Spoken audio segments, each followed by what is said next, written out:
Hey, all right. Looks like we're. What's up, everybody? Que paso? What's the 10-year treasury doing? What's 10-year treasury doing right now? Let's take a gander. 10-year treasury. Let's see. 3.48. Still under 3.5. And had a little of a rally today. Went from 3.42 to 3.48. Hey, guys. Come on, man.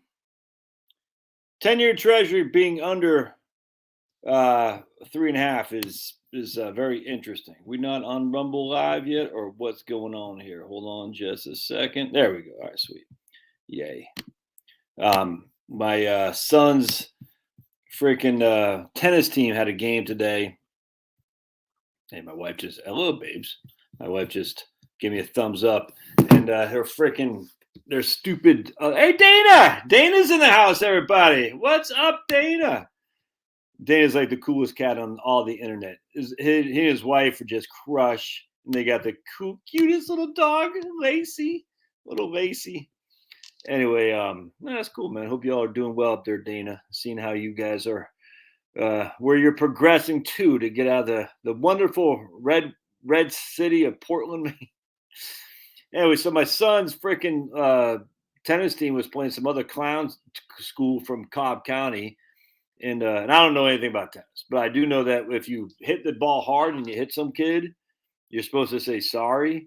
And not only did the kid not say sorry from the other clown school in Cobb County, the people would say, hit him harder, hit him harder.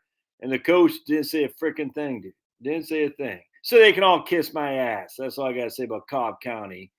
Freaking, you all suck. It's like, how are you a coach of young men? And a young man freaking engages in literally harmful activity, and you don't police that kid up, dude. And not only that, the other young men are encouraging behavior that says, do it harder next time. How does that, you just want to you just want to start, elbowing people. It's crazy. Anyway, but so my wife, she doesn't take kindly to that stuff. And so she is. She's a one-man wrecking ball. So, oh my goodness.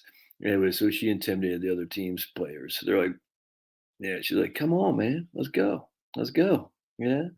Yeah. Let's go. Let's bring it on. Freaking scumbags. She didn't say that, but she was basically saying, oh, we're going to play that way, huh? Anyway, it's funny, man. All right, so I want to show you something before we get cracking here. This is funny, dude. If you guys don't follow Owen Benjamin on Rumble, this is so freaking funny. Watch this. Oh my! So this is the Chinese ISS. Watch. Let's just take a gander. That looks real. This is so freaking. That's a Chinese ISS. Let's keep watching here. Can you all see that? Yeah. Oh my goodness. He just look at that guy. What? Look, that's the world right there.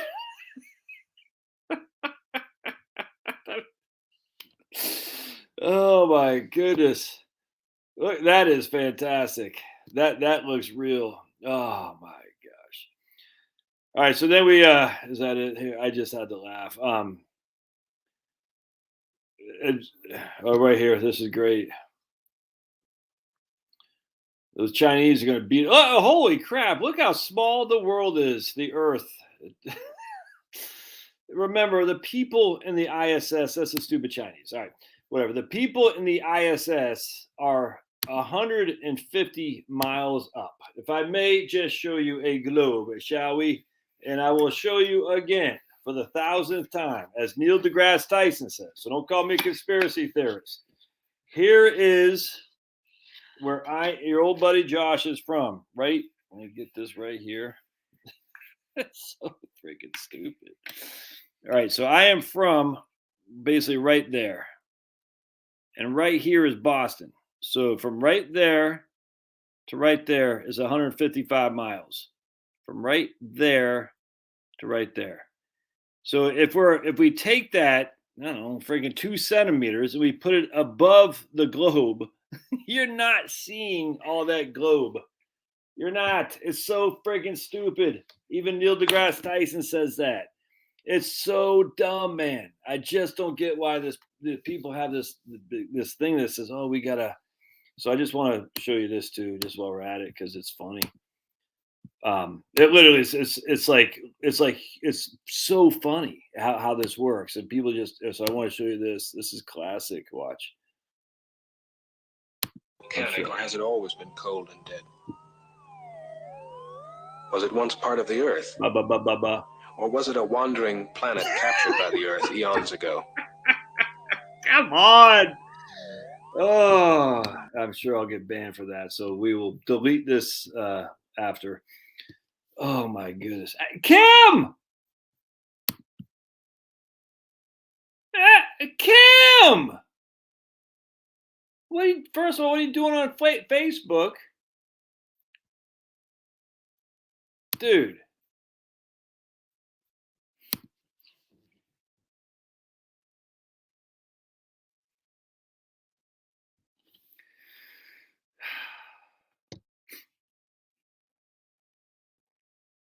I am so glad to hear that, Kim. We were worried sick about you, man. Ah, that is freaking. Oh. Oh, Heavenly Father. We just thank you for your kindness shining down on us. For having Kim find another soulmate. We certainly pray for the soul of Tim. We know he's up there in your good graces, Lord. But man, we just pray God, for granting us this favor of seeing Kim here, remarried, and just crushing. And oh, Lord, may we just be so happy in your love. We pray in Jesus' name, amen. Oh, man, that makes me so happy. Oh, that's fantastic. Oh, man. Oh, I'm so glad to hear that, Kim. How'd you got to tell us? How'd you meet this lucky guy, Mr. Knight? Ugh.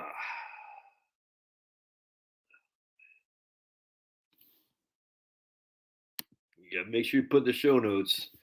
That is freaking fantastic, Kim. Oh, that's so happy.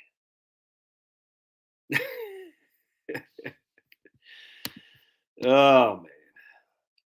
So story, everybody, at a dance was that Kim and Tim, we actually did a live stream on financial planning for Kim and Tim. And they were getting ready to leave California. They bought their, retirement home in Idaho. And Kim doesn't mind me sharing this because she was on a live stream talking about it. It's about 2 years ago, last June, 2 years ago, last June, maybe 3 years ago. And long story short, Tim died from COVID, we're told. And I don't at the end of the day, I don't believe any of these guys anymore. I don't trust anything that comes from the medical authority. I don't trust it. But be that as it may, Tim died from COVID. And as such, Kim's whole financial plans were thrown awry. You know what I'm saying? And 8/14/21, yeah, 2 years ago. Yep, exactly. And at this, that's awesome. Yeah, man, that is fantastic. Anyway, I'm sorry I cry. I'm a big old baby when it comes to this stuff, man. I can't lie to you. Always have been, always will be. Don't care. That just makes me so happy. Anyway, so long story short is Kim hadn't been around for a while here on the YouTube channel. Kim used to always say to me, make sure you're, in fact, she'd say, make sure you're monetizing. Make sure you're monetizing. So I need to do that now. Well, it doesn't matter because that video will probably get deleted.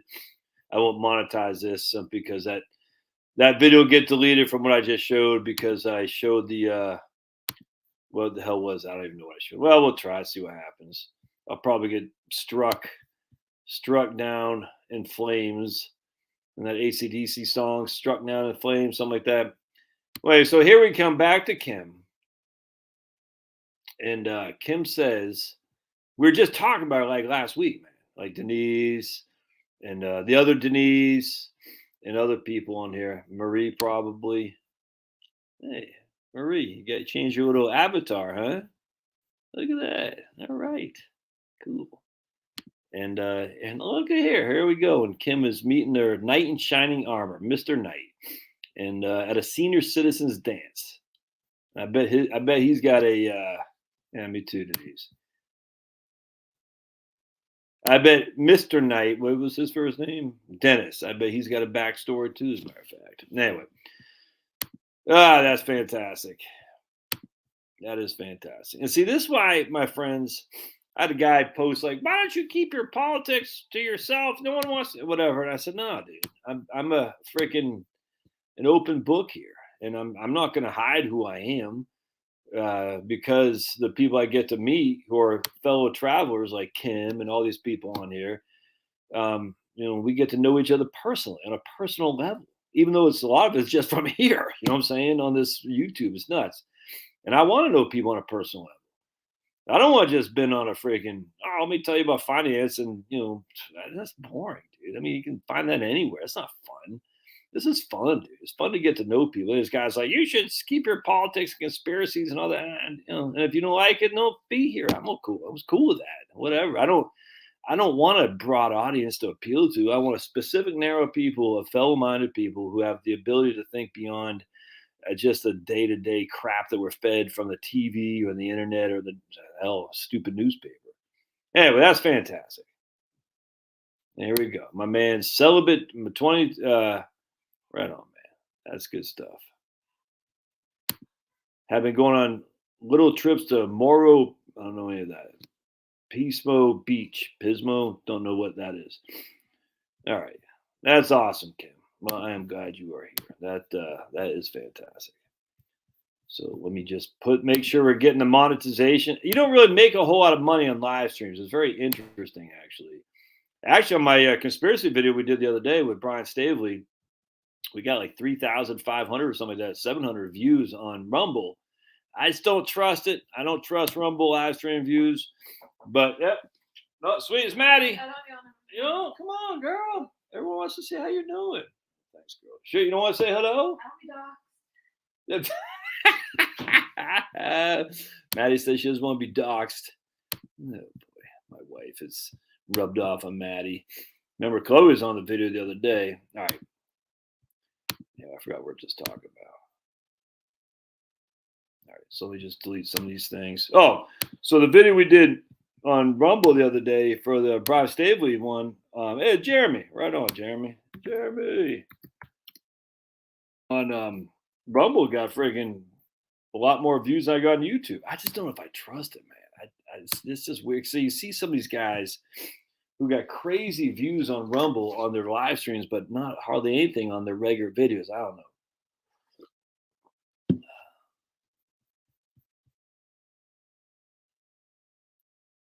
All right, cool. Look at that.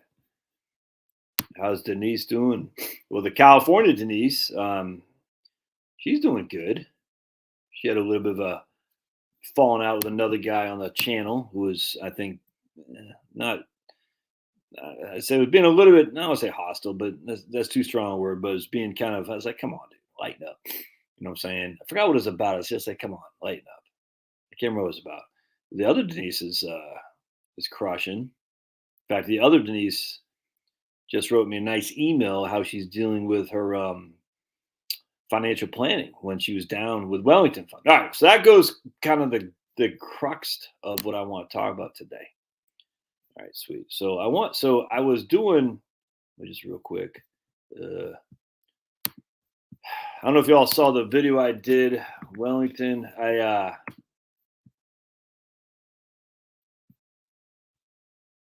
Wife's home, gotta go.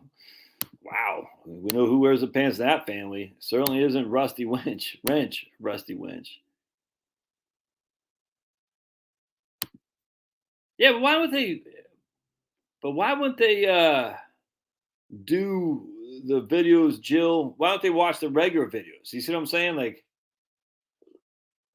just as weird, the live stream get a lot more views. Why don't does the other videos get a lot of views? You see what I'm saying? It's weird to me. I mean, is Rumble solely for live streaming? If that's the case, that's cool. But I don't know, something odd about that. Hey, Right on. Right on, Denise. Kim. All right. So anyway, so I to my chagrin, I came by this morning when I was doing a video on Wellington, and I said, yeah, this is unacceptable in my perspective. Anyone who wears that kind of stuff is just silly. I mean, look, they got their short hair. I mean, they're just look. Come on. Like I don't mind women with short hair, but this is butch stuff right here. And it's just, and then she got the little shawl thing, and then look, she's got their little "I'm most smart" grins. It's not. And then this is Wellington, sustainability, environment, community, culture. Let's take a look what their culture of sustainability is, shall we? And it's so friggin' stupid. All right. Except there's stupid things here. Foundations are culture. We are a meritocracy. Well, you're inherently not a meritocracy, and we know why, because you're a DEI. If you're DEI and meritocracy are mutually exclusive.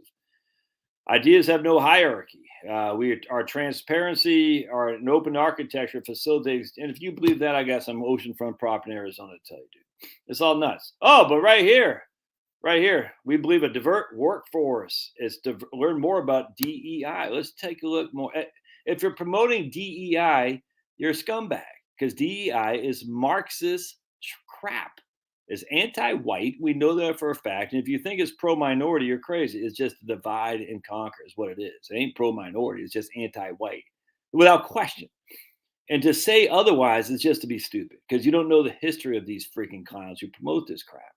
It's kind of like some guy on my YouTube channel the other day is, why are you so anti-BLM?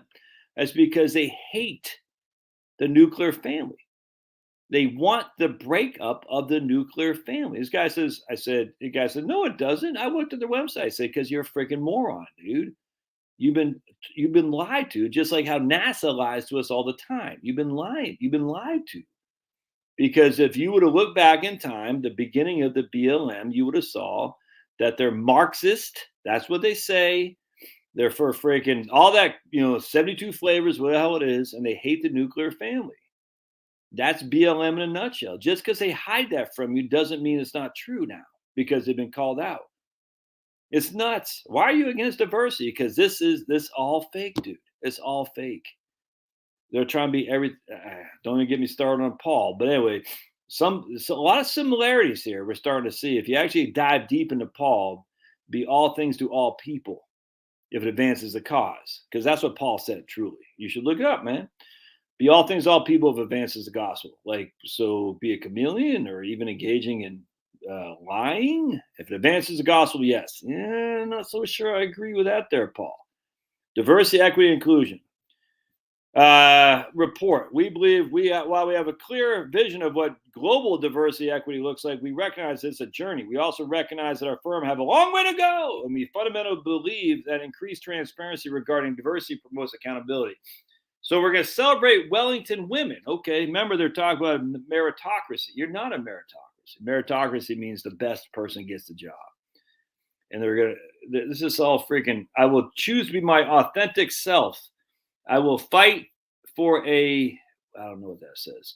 I will zealously encourage others to reach their goals. This is so freaking stupid, dude. And we got, all right, so this chick right here, of course she's the head of global diversity. It's all fake. It's all fake. I mean, of course she was. Is anyone shocked by that? This isn't promoting Black lives. It's not promoting Black striving. It's saying Blacks, your place in the workforce is in global diversity and HR. That's it. That's what this whole thing is. And corporate America is doing that, I think, deliberately, frankly, because I don't think they give two craps about the plight of Black people. I just think that it's all part of a facade to divide and conquer. I mean, look at this. It's always right here.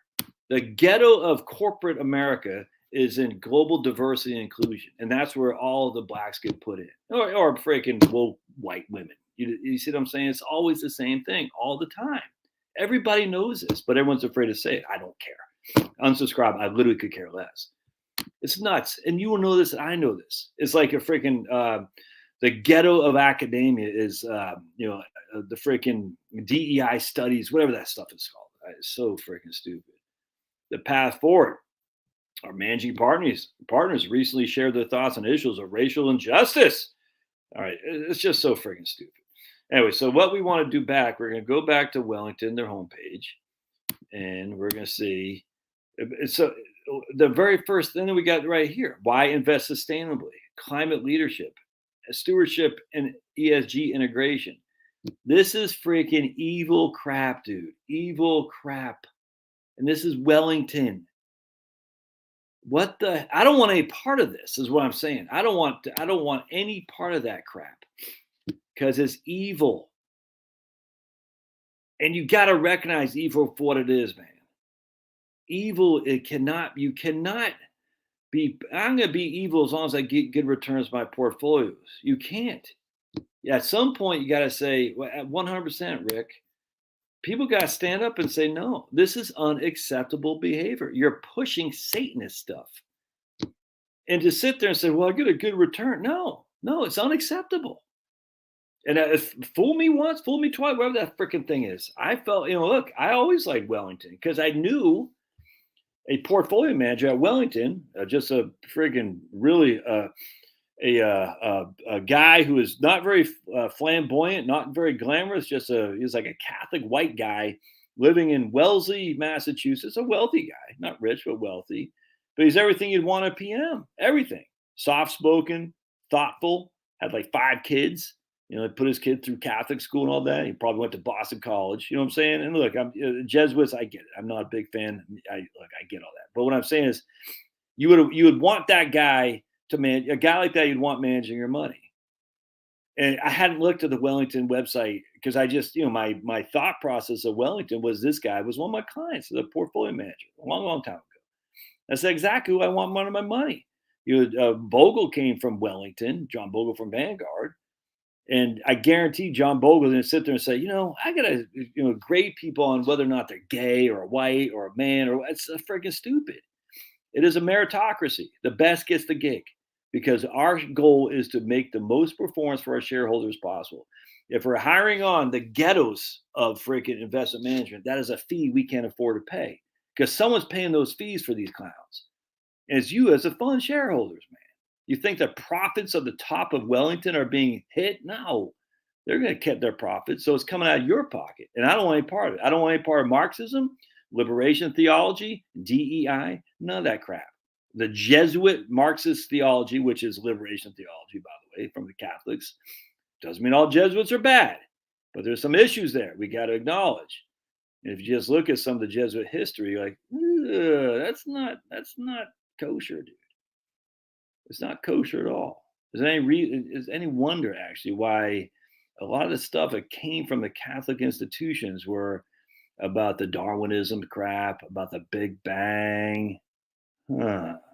It's almost like the Jesuits were eager to allow for the camel's nose to get in on Christian theology, which was evolution is silly, God is eternal, there's no Big Bang, God created, according to creationism as opposed to evolution. It's almost like the evolutionists, the Satanists needed some sort of Christian theology to say, look, it's okay to be Christian and to believe in this crap. And then we got people like Francis Collins, who used to run NIH, who should be an orange, by the way.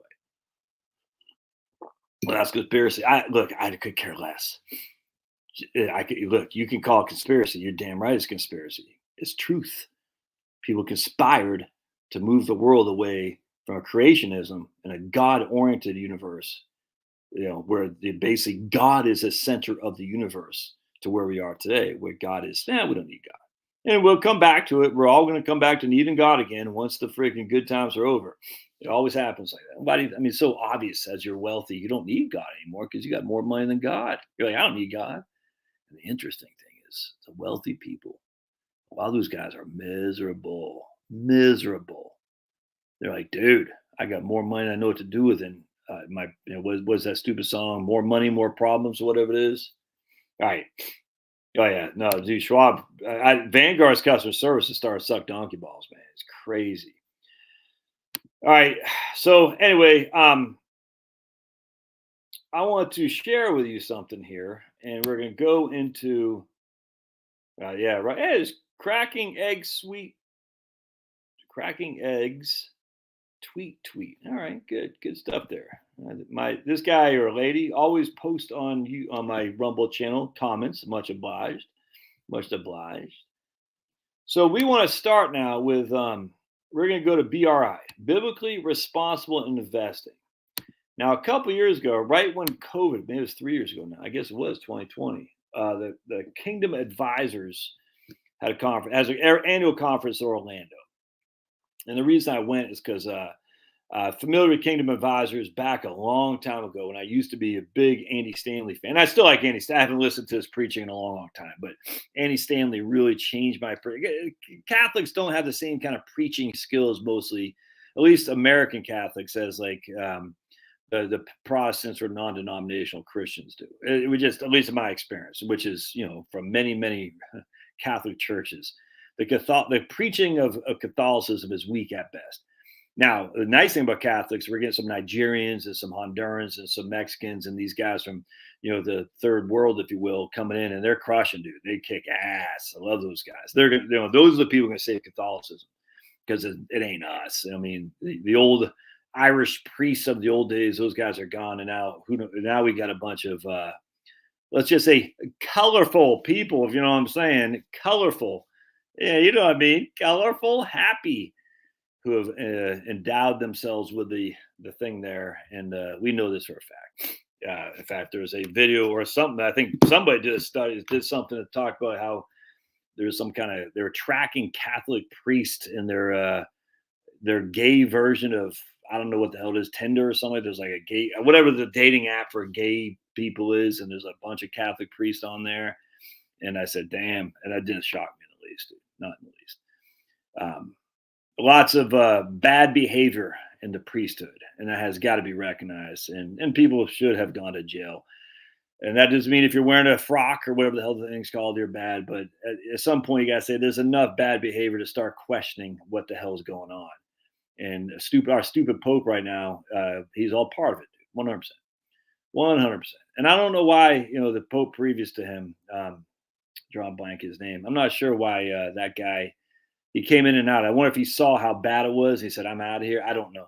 You know what I'm talking about. The Pope, the guy with a, kind of creepy looking guy who I liked. I just can't remember his name. That was that guy's name. Pope. Not Pope Francis, because he's a clown. God, you know what I'm talking about, man. Pope freaking, the guy with the bags under his eyes.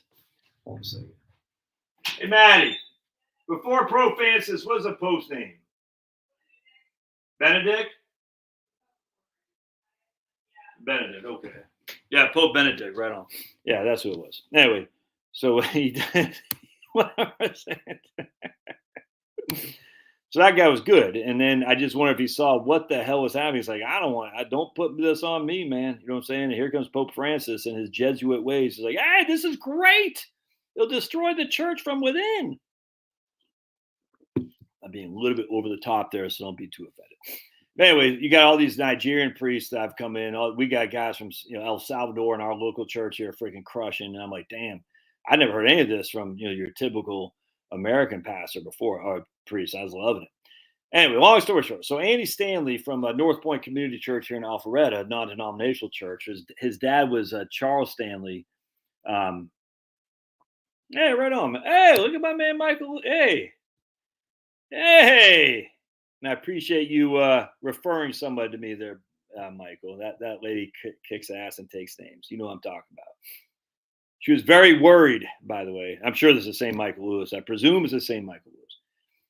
And apparently she goes, oh, my goodness, the software makes me look like I have to work till I'm 200 years old. And Michael Lewis said, Josh will get you cleaned up. And that's exactly what happened. So, yeah, 100%, Jill. 100%. Yeah, right on. You're all right. I don't care what they say about Michael Lewis down there in Texas. He's all right by me. And the fact he got me a cup of coffee. Oh, yes. So speaking of Denise, make sure you click the like button, everybody. Denise makes a good point. I don't say that enough. I need to. All right. Anyway, so what happened? So I'm listening to Andy Stanley, and he's talking about, he's giving a talk And King, it used to be it wasn't Kingdom Advisors back then. It was Christian Financial Professional Network, CFPN or something like that. I forgot what it was called. It was like in the early 2000s. And Andy Stanley gave us such a great talk one time. Like here's Kirk, not prosperity preaching. 100%. We don't like prosperity gospel. That's silly. But my finances skyrocketed when I started to tithe 10% monthly. I'm actually not sure the tithing is a Christian thing necessarily. There's some issue on that. That doesn't mean you should do it without question. I just don't know if we're obligated to tithe a 10%, but you should, if that makes sense. So it's good stuff there, Kirk. Anyway, long story short, so Andy Stanley talked about that, and there's a guy named Randy Alcorn who I talked about the treasure principle. And Randy Alcorn had written this tiny little book called The Treasure Principle. I got back there. I used to give them out to clients because it's such a wonderful, wonderful book. And I read that. I was like, damn, it really changed me. It really changed me. And it goes back to what Kirk says. And I started, trying to give more. And the more I gave, the more I received. It's crazy, man. Just like Kirk is saying, it's nuts. And I'm not saying if you give, I'm not saying that. Don't misquote me here. But when you start having faith in God's largesse, you start putting less value on the dollars, and it's like the attract. Like if you want a hot chick, the best way to get a hot chick is act like you don't want a hot chick. The hardest way to get a hot chick is like, hey, any hot chick that walks by, it's like, hey, don't do that. You look desperate. So if you want a hot chick, you pretend like you don't want a hot chick, within reason, obviously. Same thing here. It's like if you want money, the best way to get money is pretend like you don't want money, but you don't really want money. I get it, but you know what I'm saying. The issue is when you start not valuing money as much, it starts becoming more. It finds you. Money finds who it finds you. It's weird, man. I can't guarantee it's going to happen, but it's almost like if you want money, and I shouldn't have said that. Like if you want money, it's not right.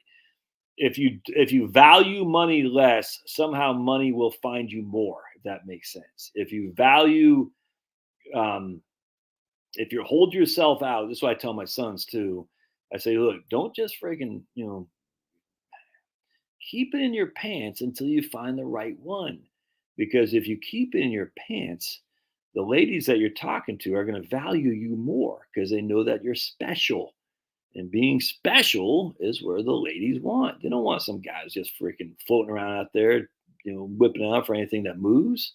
They want someone who's going to keep in their pants to say, this is special. This ability to procreate, the divine spark of God. I'm not going to waste it on some freaking, one night stand. Anyway, point being is if you act like that, you're more likely to get the people find you more attractive. It's just that simple. All right. Anyway, so I'm listening to Stanley gives his presentation like in 2004 or 5. I said, man, right on. So I'm reading Randy Alcorn and I'm listening to Randy Alcorn and whatnot. And I became a Kingdom Advisor member. I was a QKA for a while, qualified Kingdom Advisor. Oh man, it must be back in 2007, 8, something like that. And I dropped it when I went to USA because they would not allow me to keep my designation. But I found that Randy Alcorn was going to give a talk down here in Orlando in 2020.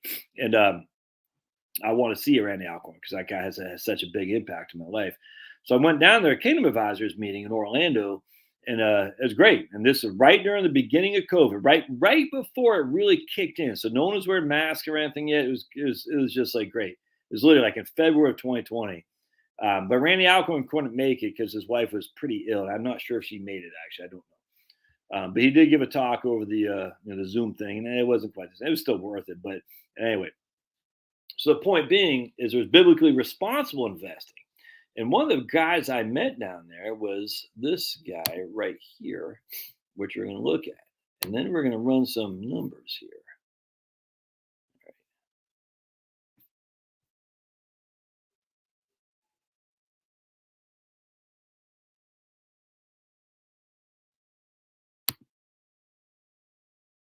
Yeah, right on. Well, I'm not saying, I'm not saying you should get out of there right now. I don't know. I don't even know what I'm saying. I'm just talking out loud here. I'm just saying at the end of I don't want a part of that crap is where I'm going with this. I just don't, I don't want part of it. And that doesn't mean I'm dumb. I don't know what I'm going to do, frankly. God gives more. Yeah, well, that's right. Exactly. God wants to see if we're the stewards of his resources. He doesn't need our money. I mean, he doesn't need it. He says, but I want to, it's the parable of the talents. There's no other way around it. The parable of the talents. All right. So I went and I met this guy right here from Eventide up in Boston. And actually, it's pretty funny. This guy spoke Finney. His name's Finney. He's an Indian guy. I said, Finney, he's an Indian guy. If Finney from I just thought that's kind of funny because Finney, you think Irish, but I didn't have Finney the dog at that point. I do now, but Finney the dog. And so he's a medical doctor and a PhD. Anyway, he was great. A big fan. And so what Eventide does, if we go to the homepage, and we're going to look at some other firms too. Now, I don't like this right here. This kind of bothered me if I can see it. Well, hold on a second. I'll show you. Let's keep watching. This is Eventide. Right, see, I said, wind is evil, Eventide, whoever their name is. I said, don't be putting wind turbines on there. That kind of ticked me off because wind turbines are freaking clown show. Evil. But we'll give them the benefit of the doubt there. All right. So anyway, the Eventide, I'm not sure I say probably Eventide. All right. We identify human flourishing, strong company fundamentals, compelling themes, strong company. So actually, this is enduring values. This means we invest in areas that honor life. Like this is not as explicit as hoping, to be honest with you. And then they had so this is kind of disappointing actually. It's like anyway, but I get it. They're talking the talk without being explicit. And I think the days of kind of hiding who we are behind us. The left doesn't hide who they are now. So, and when I say the left, the evildoers, no other way. And that doesn't mean the right's not evil. Plenty of evildoers on the right too. Don't get me wrong. But what I'm saying is, the left is where Marxism comes, and Marxism and atheism, all that comes from the left. Oh, there's lots of libertarian atheists. I get it, and they're not right wingers. I'm just telling you right now.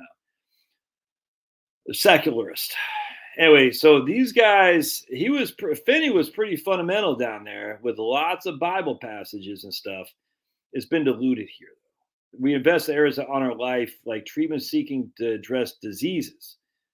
We also means we seek to avoid profiting from anything designed or harm or exploit a life, including abortion service. See, at least they say that.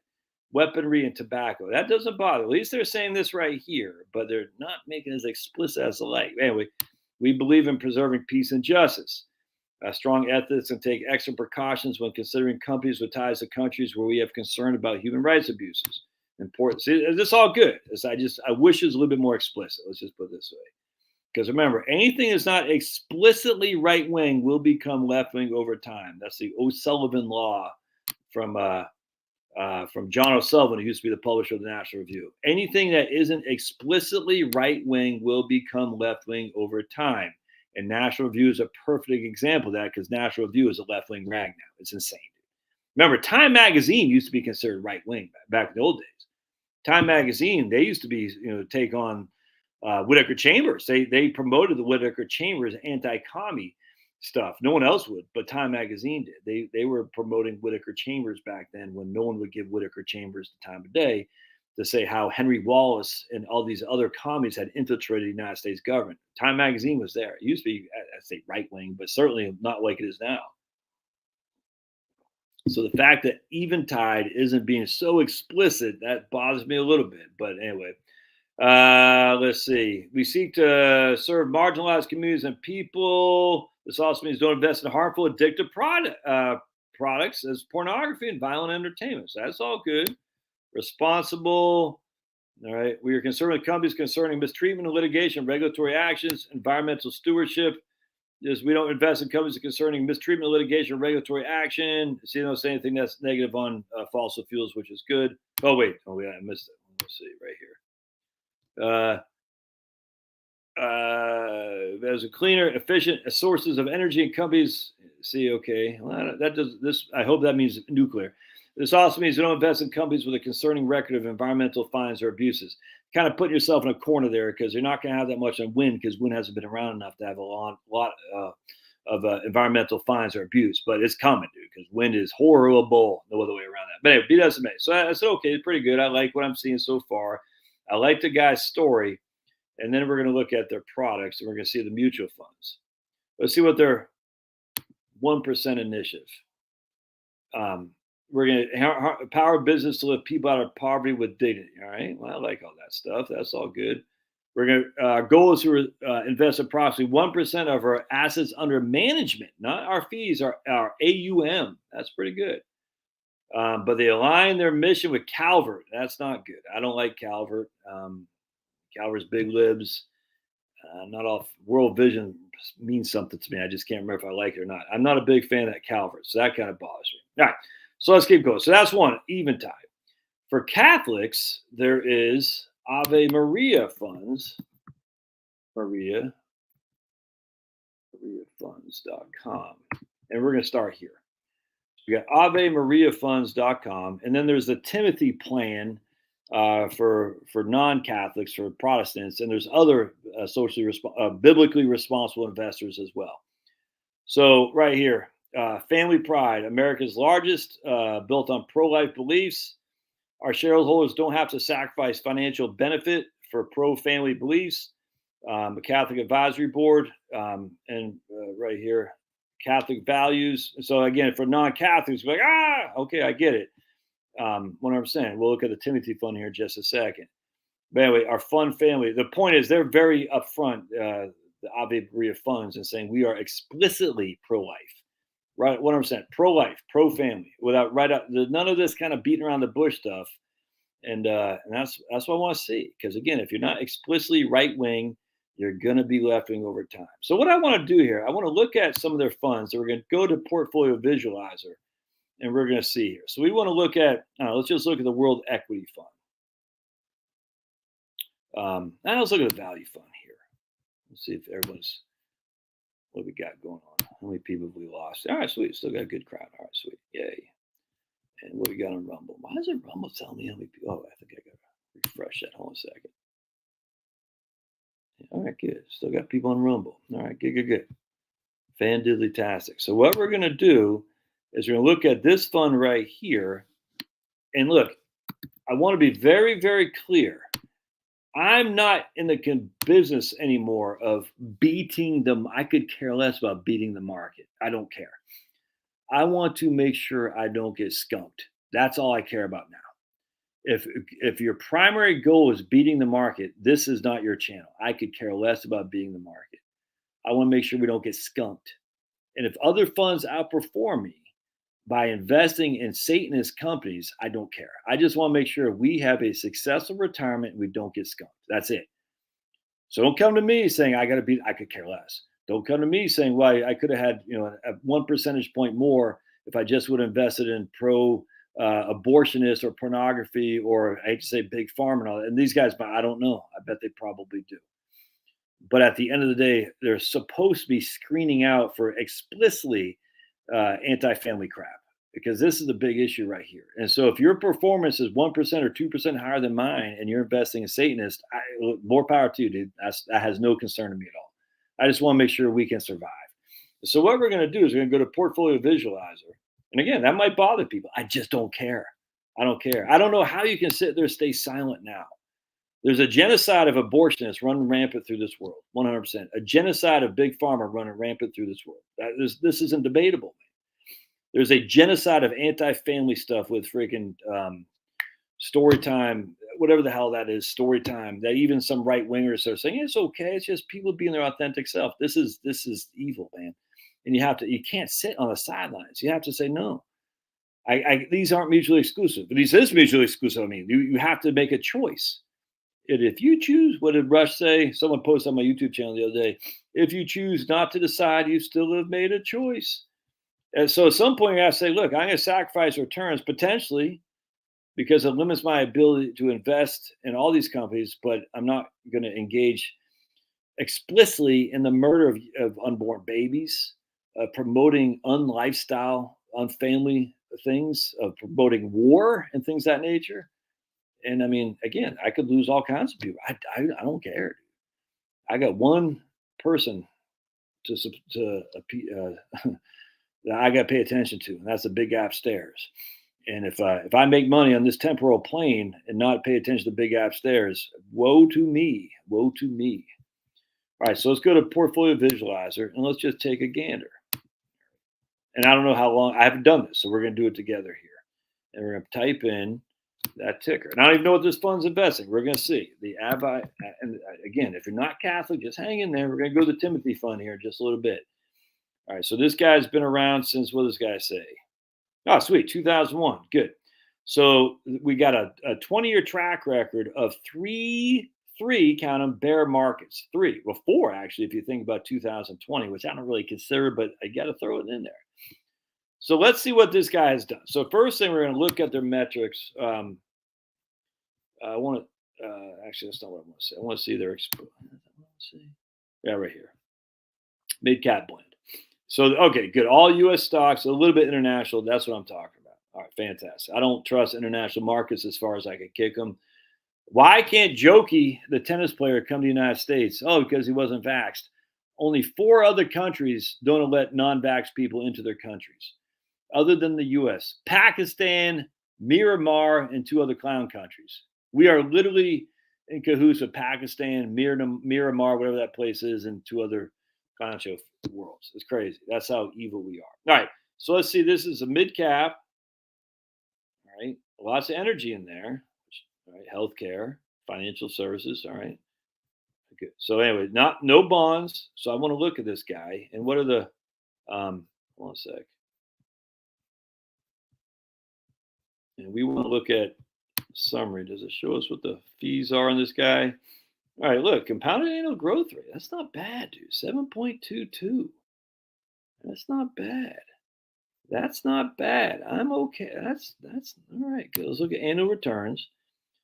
Only down 10% in 2002, excuse me, 10%.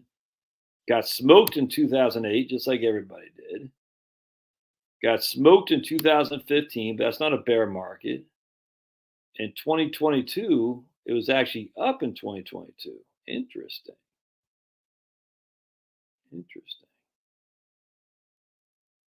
Huh. What do they got over here too? That's weird. Yeah, well, that's okay. Now let's do this. We're going to compare it to let's compare it to VPI. Boink, just to get a gauge here. And what we're going to see here is we're going to say, okay, there we go. So I'm going to put $100,000 in each, and we're just going to start from there. And we're going to back test. We got 4 bear markets to consider. All right, so what's the max drawdown?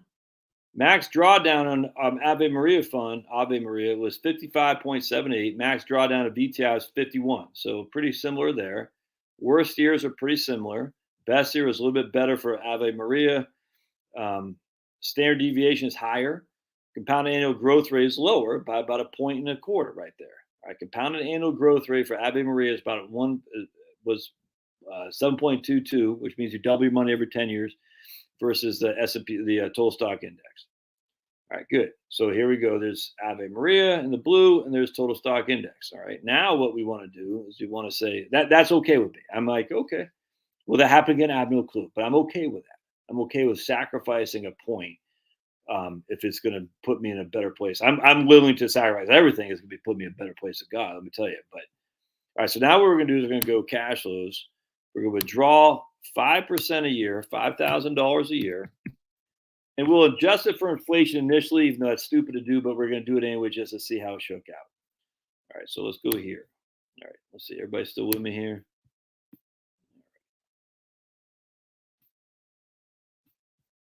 Yeah, Jokey crushes.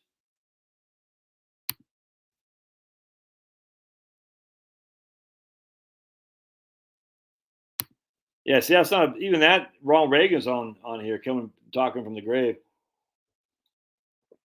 I don't mind that at all. I mean, I can't say this is good. I can't say, I can't tell you what to do there, Ronnie.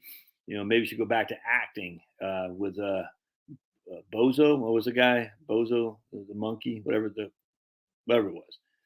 But I can't tell you what to do. But I frankly, that's at least with Schwab, it's a ETF. You know what I'm saying? So, but yeah, Linda, right on. All right, so let's keep going here. All right, so we're taking 5,000 a year out. That must make sure we're doing that. Did I make sure I did that right? Yeah, okay, 5,000. Yeah, right there. Sweet.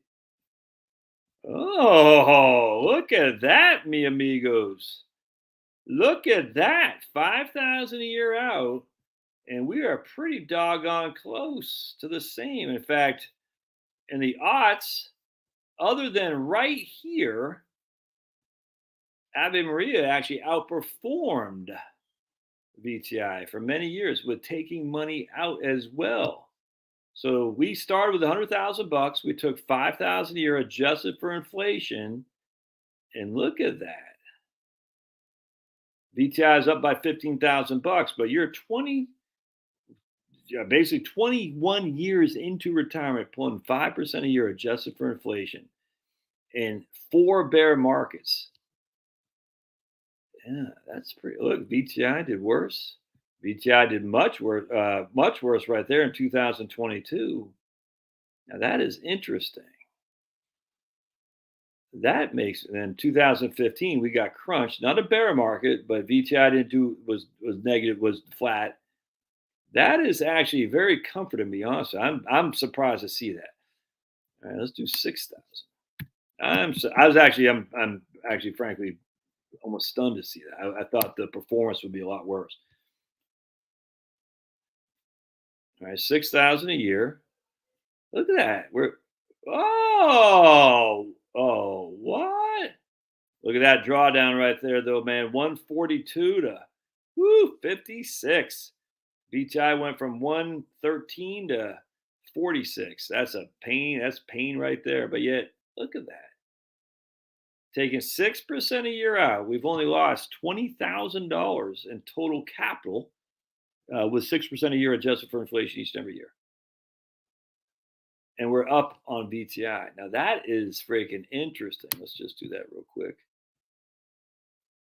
So in terms of real purchasing power, if you look at inflation as recognized by CPI, which is stupid, but we're going to do it, we have $46,000 of purchasing power after 22 years of pulling 6% a year off. Now, I'm not saying you should put all your money in there. Please don't do that. But that is interesting. That's the kind of stuff I like to see, man. That makes me happy.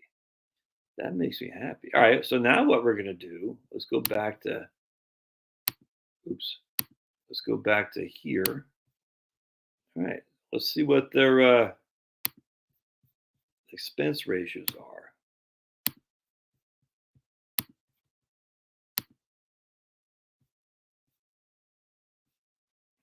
So you're paying 97%, 97 basis points. It ain't cheap.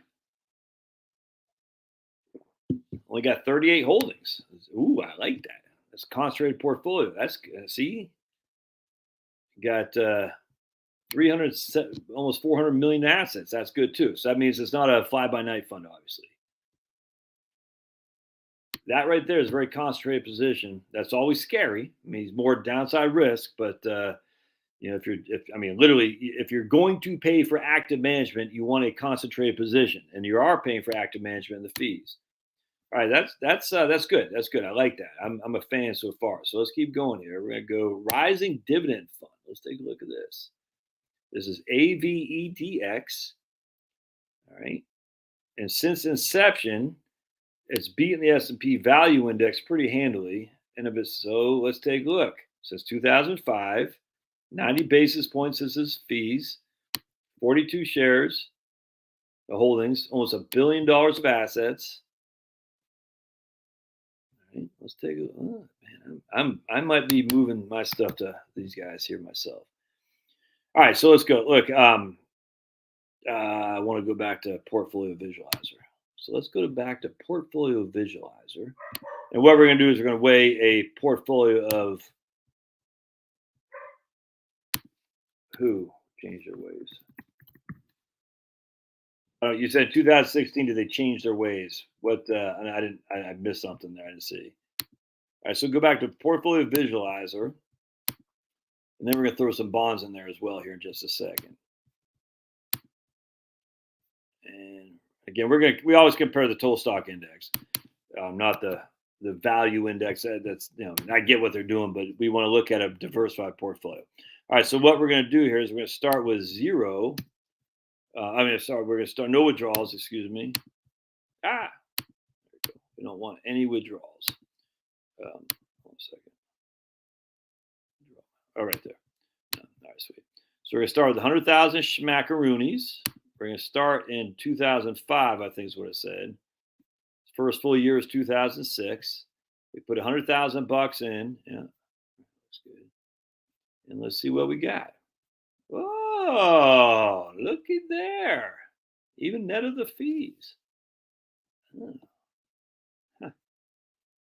Interesting. Let's take a look at compound annual growth rate. It beat the S&P 500, the total stock index, even net of fees. Worst drawdown was significantly lower than the total stock index. Worst year. Dudes, what? What?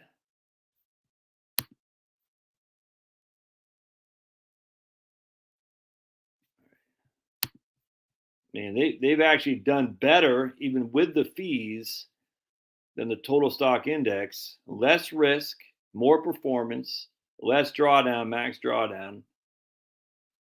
That's interesting. So let's take a look here.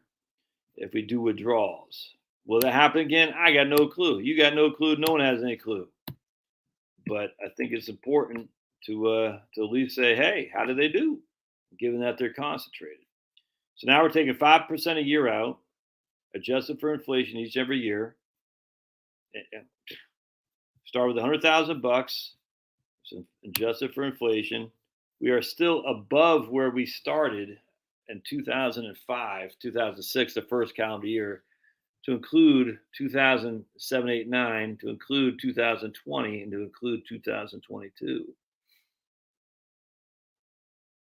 And the interesting thing is that's when dividends weren't all that in a bag of chips for the last 10 years. Again, I didn't do this before we started talking. This portfolio is down 5.27 in 2022. That's attractive, man. That is very attractive. Again, back testing, I mean, it doesn't mean anything. I'm just telling you right now. I just want to see if it can keep pace. And both these funds have, without question, even with the fees. Now we're taking 6% a year out. Look at that. At 6% a year out. Did I do 6%? Adjusted for inflation. And you cannot sit there and say, oh, that's doing the great bull market. No, it wasn't. It was the beginning of this freaking horrible.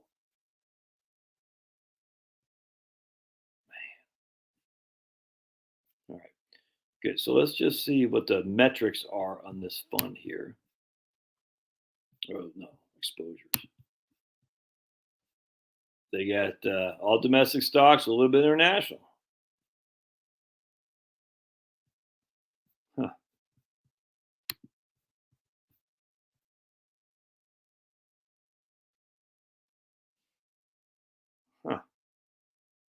That is interesting. All right.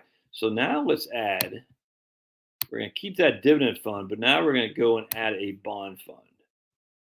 All right. So let's share. Oops. What happened? I clicked on the App Store. I don't want the stupid App Store. All right. Now we want to go to share. We're going to add a bond fund. All right. So what we're going to do is we're going to do 60% in that, and then we're going to do a bond fund. Bond fund. There we go. Bond fund. It's just bond fund. I like it. Easy to understand. What kind of fund do you have? I got a bond fund. Yes, that's fantastic.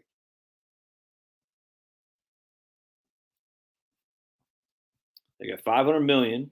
Fees are 44 basis points. They got corporate bonds, government bonds. They got some equities in there. What? That can't make sense. Not sure what let's see what they got. All right. I don't know why you have equities if you're a bond fund. All right, let's take a look. Let's look at what we got here. So we're going to go back to Portfolio Visualizer. And we're going to see what we got.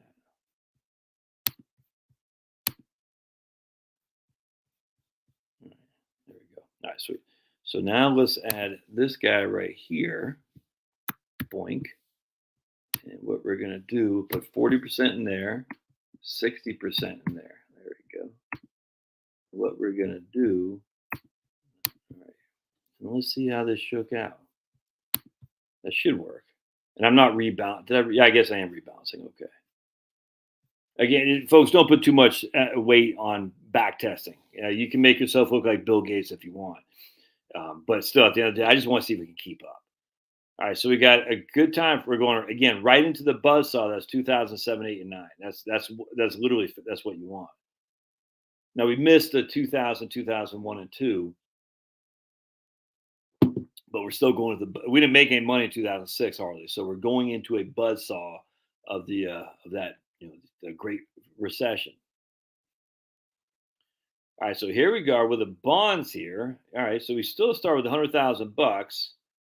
And we're still at 347 by 2023. Didn't get spanked nearly as much here, or nearly as much there, or nearly as much there, even though the bonds got spanked. So let's see what the compounded annual growth rate, even the bonds, is still, that means you doubled your money every 10 years. The VTI doubled your money every 8 years, right? Look at this. Max drawdown was a little bit more than half of what the VTI was, and you would think so. Worst year was a third of what VTI is. And that's what we got to protect, the worst flipping year. Damn that. All right, let's just take a look at metrics again, exposures. All right, so we got the, here's a bond fund. Wait, what is this? That's the total thing. Equity market. Hold on a second. I want to see the. Where's the bond fund? Asset allocation, U.S. stocks. Oh, that's okay. Portfolio too. All right. Okay. So here's a portfolio for the 60-40, 60% U.S. stocks, 30% U.S. bonds, 4% cash, 7% international stocks. So it's about 70-30, 65-35, which would be similar to Wellington, actually. That's interesting. Fixed income maturity, nothing long term. I like to see that. Do we see credit quality on here? I don't see any credit quality. Guess you have to dive into that a little bit deeper. All right. So let's compare that. Now let's take 5% a year out. Let's just do 6%. Screw it. Let's just see what happens. Let's take 6% a year out. See how we're shaking out here. Can we survive? Can we survive? Yes, we can. Look at that. The blue is us. The red is the VTI. Look at that.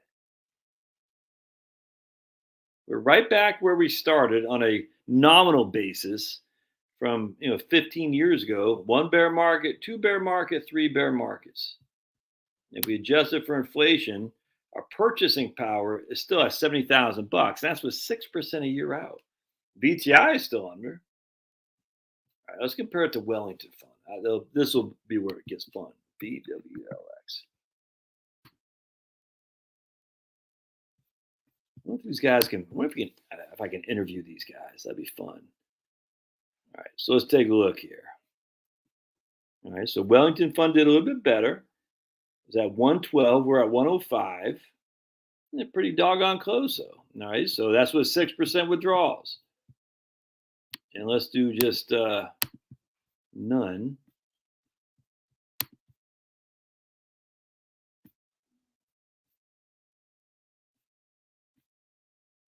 And look, right there. That is interesting.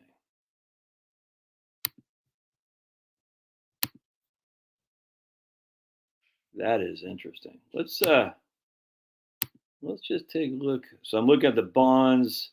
I'd like to see credit quality. I'm not seeing any credit quality. We'd have to get the portfolio. Actually, hold on a second. Here's the fact sheet. Let's just take a look here. And we're going to look at the Timothy Fund next for you non-Catholics.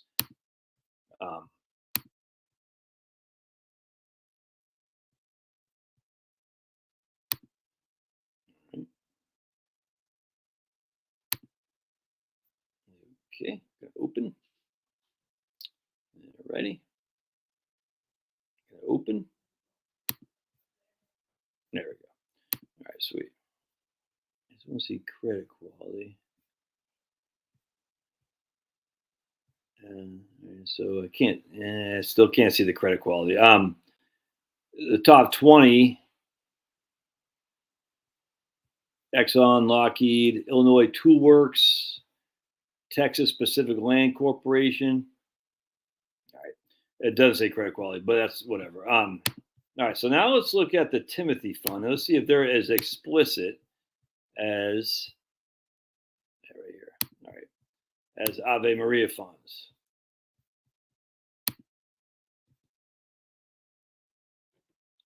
The first fund flipped and went behind and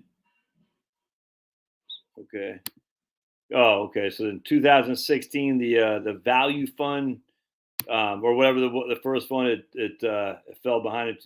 That'd be interesting to see what the if something did happen in 2016. All right. So here's a Timothy plan. All right. Biblical responsible investing for over 25 years. They got a pretty lady on the front, so it's always good to have a pretty lady on the front, right? Helping morally responsible manner. Okay, right. In 1994, we pioneered the first biblically responsible investing through pro-life, pro-family filtering status. We do not invest a single in our company. Wait one second. We don't invest a single. What the hell's happening here? All right. We don't. All right. We don't. Let's see. When we designed Timothy, we spent countless hours investigating companies to determine if they were involved in any unbiblical practices. We pioneered the first pro-life, pro-family screening standard. Our commitment first to the Lord is that we will not invest a single penny into any company that violates our screens. Selecting a mutual fund should be more about its rate of return, should be about moral responsibility. All right, good. So we don't invest in gambling. Oh, wait. We're called to be wise stewards with all that God has given us. Yeah. We look for abortion, life. Okay. Pornography. Yeah. We don't. Tobacco is a silent killer. Alcohol addiction hurts and destroys children. Family, entertainment. Families are the foundation of the culture. Yeah. Good. Marriage. Marriage is holy, instituted by God. All right, good. Good. That looks all good to me. All right, so now let's see what funds. Excuse me. And let's see what we got here. Man, gotta quit smoking. Man. All right, so let's see. Large. We're gonna look at the large. Man. Mid-cap value fund. All right. Actually, let's start with the growth and income fund. Let's take a look there. TG. I got hiccups. Oh boy. I got to stop smoking for my cough and stop drinking for my hiccups. All right. So now we're going to look at TGIAX. TGIAX.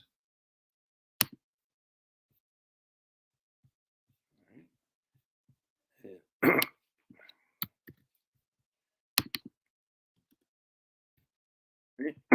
Man, I got that frog in my throat. All right.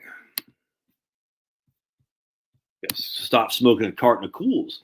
All right, so this guy, no, man, we need longevity, man. We need longevity.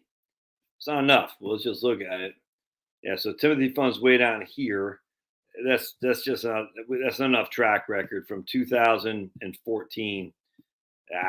Need something longer than that. And I mean, obviously, if you're a growth and income fund, you're going to be well smoked from the last 10 years of a growth fund. So that doesn't shock me in the least. All right, let me just look real quick. Where is the inception of these funds? Conservative Growth Fund. Can we have a thing that says inception? Oh boy, they do have a fund, Israel Common Values Fund. Oh boy, can we not have Israel Common Values Fund? Conservative Growth Fund. All right, let's. Oh, now I got the hiccups. Oh boy. All right, so let's see what this Conservative Growth Fund is. All right, hold on a second. It's all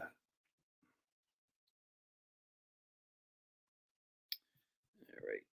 TCGAX. TCGAX. Where are you guys at?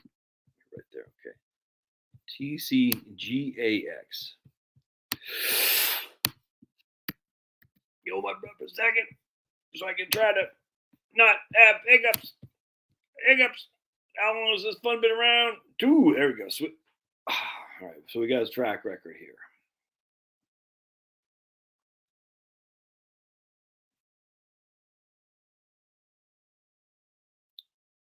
All right. So relative to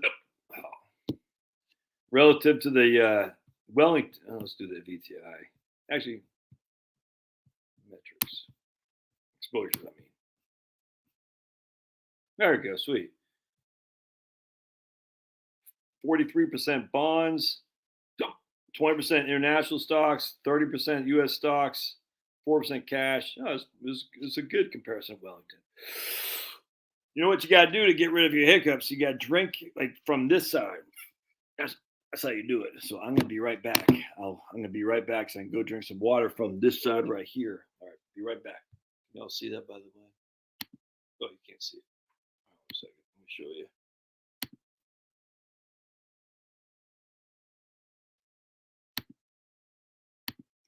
Oh, I guess freaking.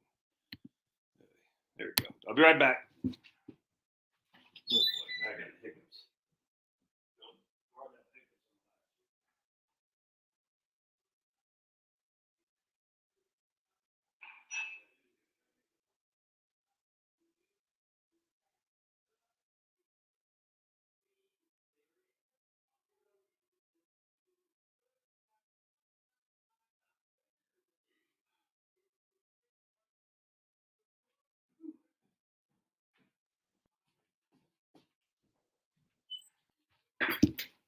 Telling me what you do is you take your water, and instead of drinking like this, you drink it like this.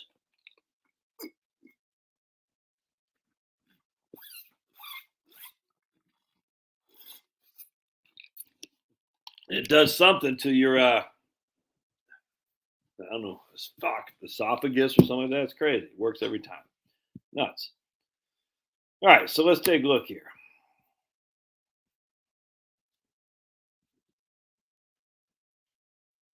So I want to see summary. So we're comparing to Wellington. Timothy Fund did not do very well relative to Wellington. Oof. Yikes. Compounded annual growth rate 2.76.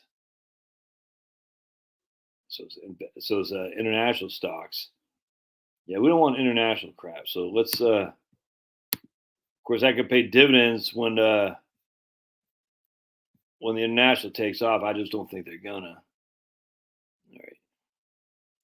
So let's look at some other ones here. Hold on a second, guys. Stay tuned here. We're going to look at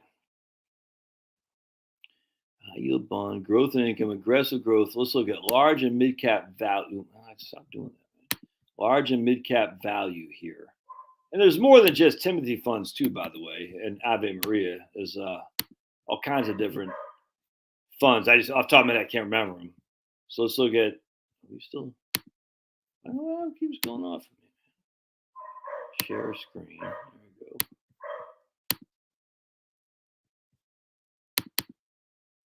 There. All right. Oops.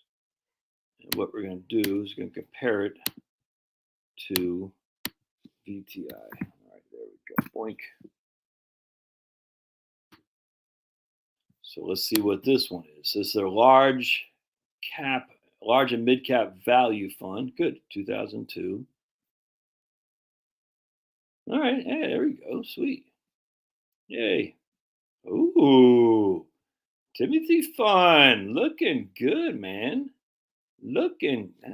Why is their other fund so bad? That's weird. 2.76 compounded annual growth rate. I ain't gonna get the job done, baby. All right, so base is similar risk, 50% both max drawdown. A little bit hard, bigger, worse year on the Timothy fund, but not much. A little bit worse, best year of the Timothy fund, but not much. This is net of fees, by the way. 8.25, 8.4, 8.5. Yeah, about a quarter basis points you sacrificed on the returns. Um, again, the Timothy fund was down 12% last year. Vanguard was down 20. 2007, the Timothy fund got down 40%. 2008. But look, again, you're starting here where both funds were down almost 20%. A couple good years right here, 2003, a decent year in 2004, not much in 2005, and then you got smoked. You got smoked. You got smoked. In both 2020, oh, look at that. That looks pretty good. All right, so now let's do it with distributions. And then we're going to add a bond fund. Go to withdraw fixed amount. Let's do 6%. I mean, if we can survive that, we're probably in a pretty good shape and adjusted for inflation. Did any of them run out of money? No. In fact, the Timothy fund outperformed big time. Look, dude, look at that, man. You start with 100,000 schmackaroonies. You're taking 6% a year adjusted for inflation. Timothy fund actually ended with 110,000, and actually purchasing power is only worth 65,000. But you're freaking 24, 23 years into retirement. You spent 6,000 a year adjusted for inflation.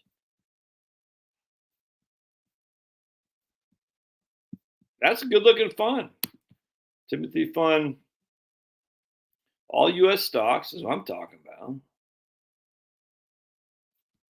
That's a good looking fund. That's a value fund. So now let's throw the growth fund in there, and we'll just have their own index essentially. Oh, I know what we'll do. Well, check this out. We're going to create our own little index here of Timothy funds. Boink. We're going to do. There. Right, hold on just a second. Right, bear with me just a second, folks. Bear with me just 1 second. Please be patient. Be patient. And we're going to do fixed income.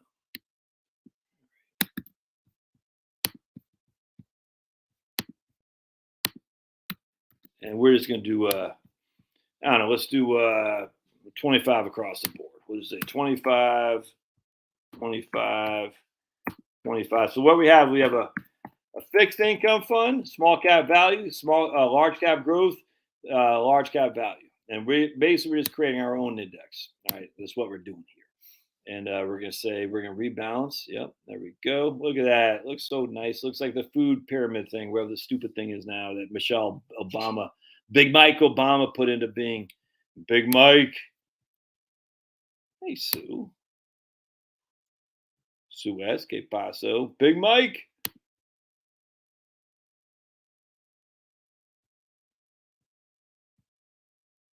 Nah, dude, I don't need this. I already showed you what to do. To drink if you got hiccups, just drink a cup of water from the opposite side. You're golden, man. Easy. Maybe I am a drunken sailor. Ever thought about that? Ever thought? All right. So let's keep looking here.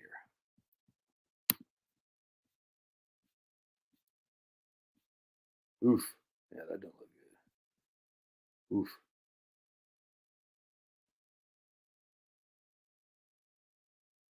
Whoa. What happened here? Oh, here we're taking 6% a year out. Yeah, what happened? So we got skunked by the VTI.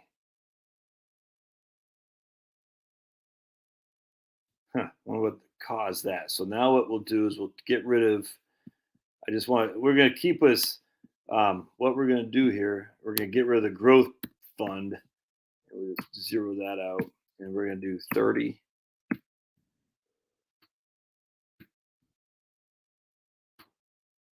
wonder if the fixed income really did hurt us bad. I have a sneaky suspicion that our fixed income got smoked. So let's see here. Oof. Yeah, that's bad. I mean, this is the total stock index, mind you. We'll compare it to Wellington just for simplicity. DWO. Let's just compare.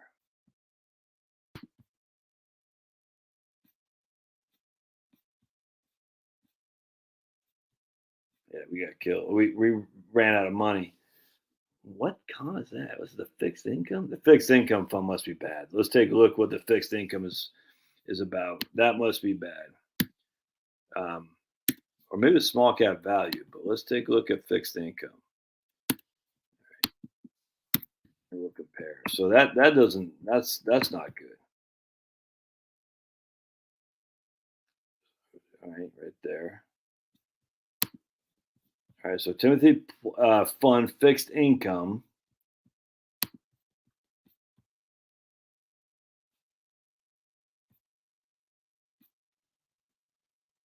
Since 2000.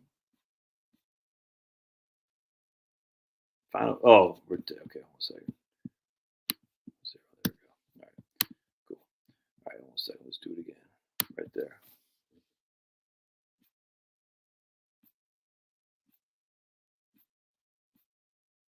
All right.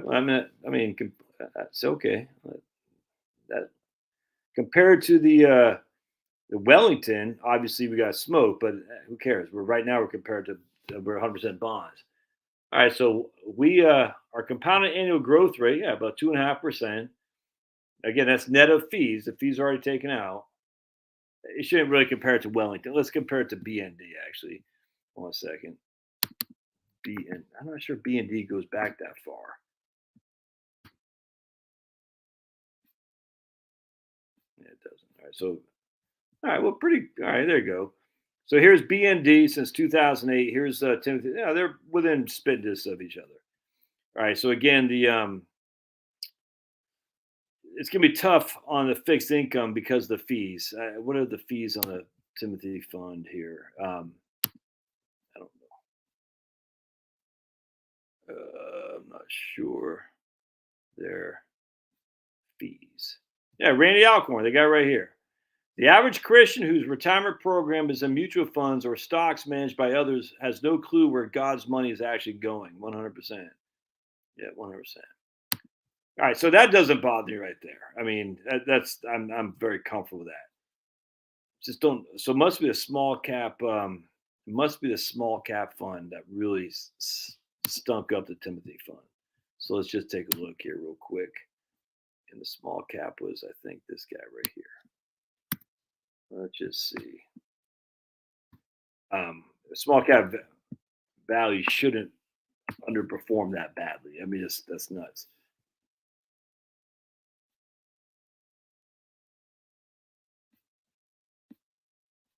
Yeah, small cap value did okay. That's interesting. Huh. So let's compare that to Vanguard small cap value. NAESX. If I'm look at that. I still got it. I still got it. NAESX. It's been a long time since I worked at Vanguard, but I still remember that. Let's compare the two. Yeah, man, that's respectable. So the Timothy bond fund was a poop. So Vanguard small cap value gave you $500,000 more from 1994. I'm okay with that. That doesn't. I mean, compound annual growth rate 7.91, 9.88. Again, that's where you're saying to yourself, I'm going to make sure I don't invest in evil companies. I might have to sacrifice some upside returns. Again, what we're trying to do now, though, is we're trying to make sure we don't get skunked. And we're going to start in 2000 and 2000, and we're going to take 6% a year distributions. And let's see what it looks like there. Because the accumulation days, for the most part of you guys and myself, are over. I want to get some money. I just don't want to get skunked. And I don't want to be skunked by evildoers. And so we got to protect the downside, which means we're going to sacrifice some upside. I grant you, but we can protect the downside and not invest in scumbags. I think that's something that our Heavenly Father would want us to do for sure.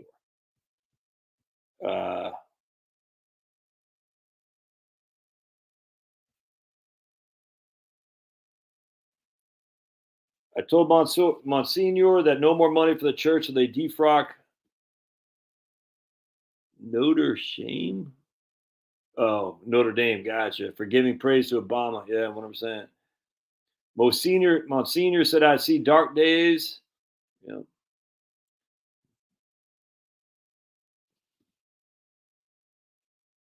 Is Vanguard evil?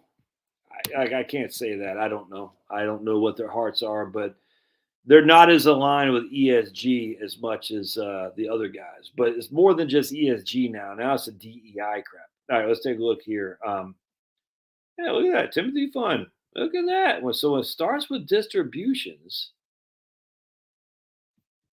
It starts, yeah, look at that, dude. Timothy Fund from 2000, taking 6% a year out, has done better than Vanguard. That's with I think we got a front end load too. I mean, the numbers are the numbers, man. Does that mean it'll keep happening? I don't know. I'm just saying you're not really leaving a whole lot on the table by investing with your conscience. Historically, that is. Look at that. From 2000, spitting distance. Timothy Fund averaged 7.8, Vanguard 8.23. So 50 basis points annual return less than Vanguard. A little bit less on the downside, a little bit less on the up. No, more on the up, but just they had a couple less. Oh, that's weird, actually. Yeah, either way. That's within spit distance of them. Of that. That's fantastic. That's fantastic.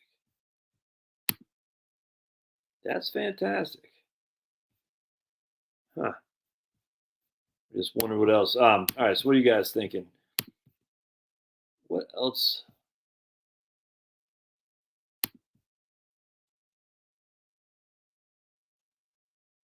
Yeah, it's gonna be tough. What I'm saying, but again, we're not. I mean, you guys might be. I'm not trying to beat anything anymore. I'm over that. I'm trying to beat back the Satanists. I don't think Vanguard's Eagle Cookie. I think that's what her name was. His name.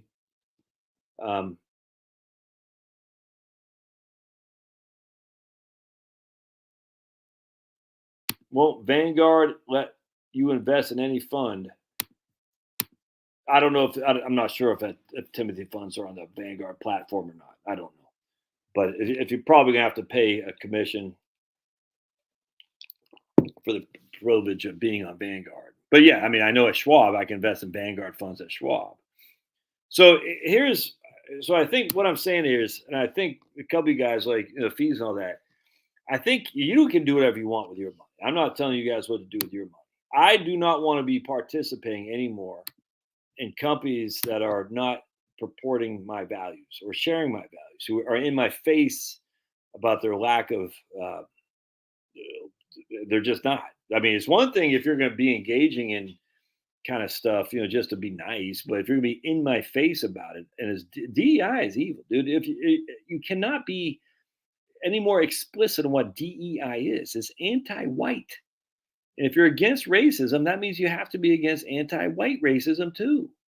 You can't just say, well, it's okay because white people control corporate America. You and I don't. Your boys and your daughters and sons don't. You see what I'm saying?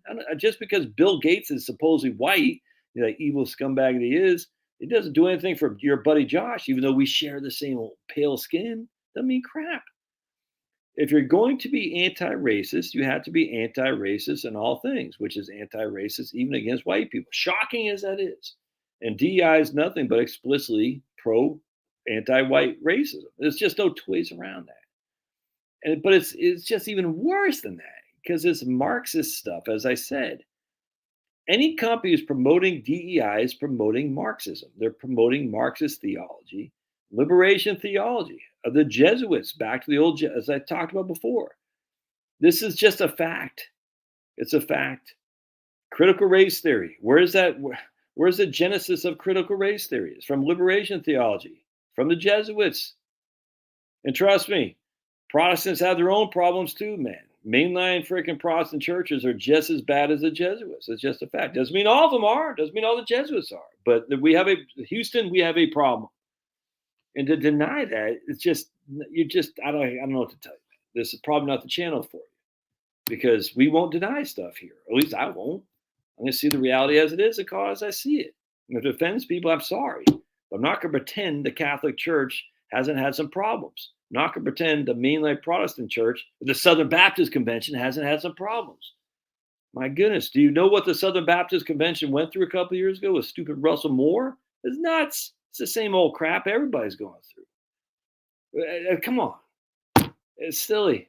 So anyway, the point being is, at some point, you got to take a stand. Say, look, I am willing to not have as much upside if I invest in something that supports my conscience.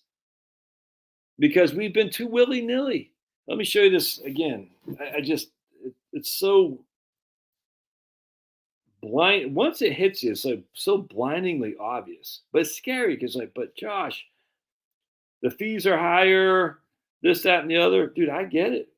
I cut my teeth at Vanguard. I read French Fama in 1993. I get all that stuff.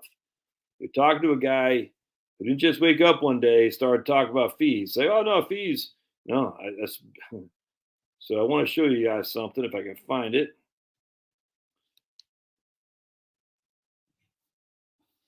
That's the crap we're dealing with. This is unacceptable. I just want to read some books to your chickens.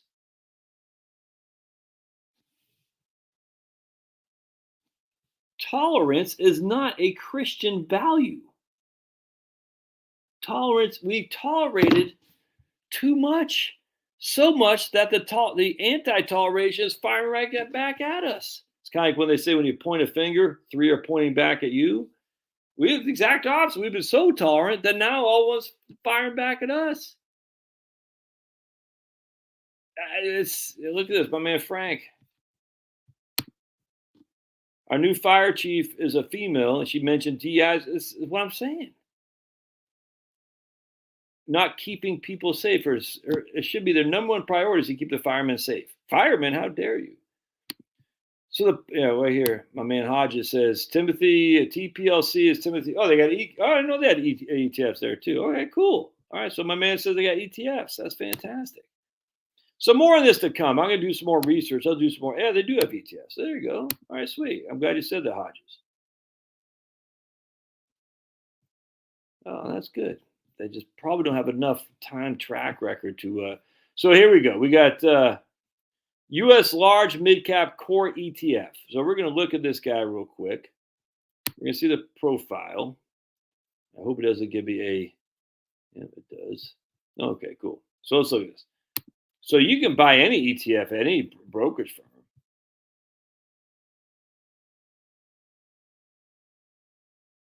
Where's offshore wind at? And should I look into it? I don't know what you're saying, brother.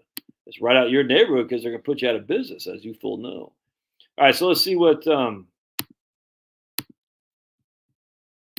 here's. Oh God, Timothy Plan ES. What? Okay, does it say ESG on here? Why did it say ESG? I could have sworn it said ESG. Nah, dude. Please tell me they're not doing ESG. I could have sworn I saw it said ESG someplace. Whew, thank goodness. Oh, I lose my mind.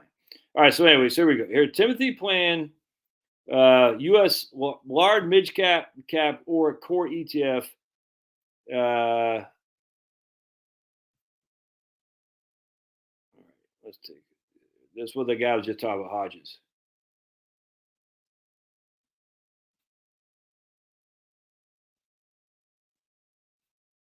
Expense ratio of 52 basis points. Right on.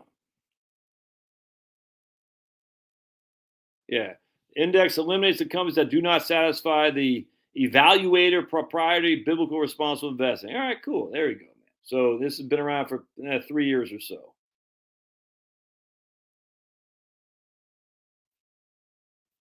Good, good, good, good, good, good, good. That makes me happy. I like seeing that. All right, good, good, good, good. So you can buy those. I wonder if actually, hold on a second. I wonder if I can. I'm sure I could buy that Schwab high dividend stock. Ooh, that makes me happy. Enhanced, right? High biblically responsible ETF that strives to reduce risk, along with dividend income through tracking the performance of the Victory U.S. Large Cap Dividend Volatility Index, which includes Timothy. Blah blah blah blah. Okay, good. So you got a bunch of ETFs here. That's fantastic. Seeking value while being obedient. Yeah, dude. So you can create your own little ETF thing here.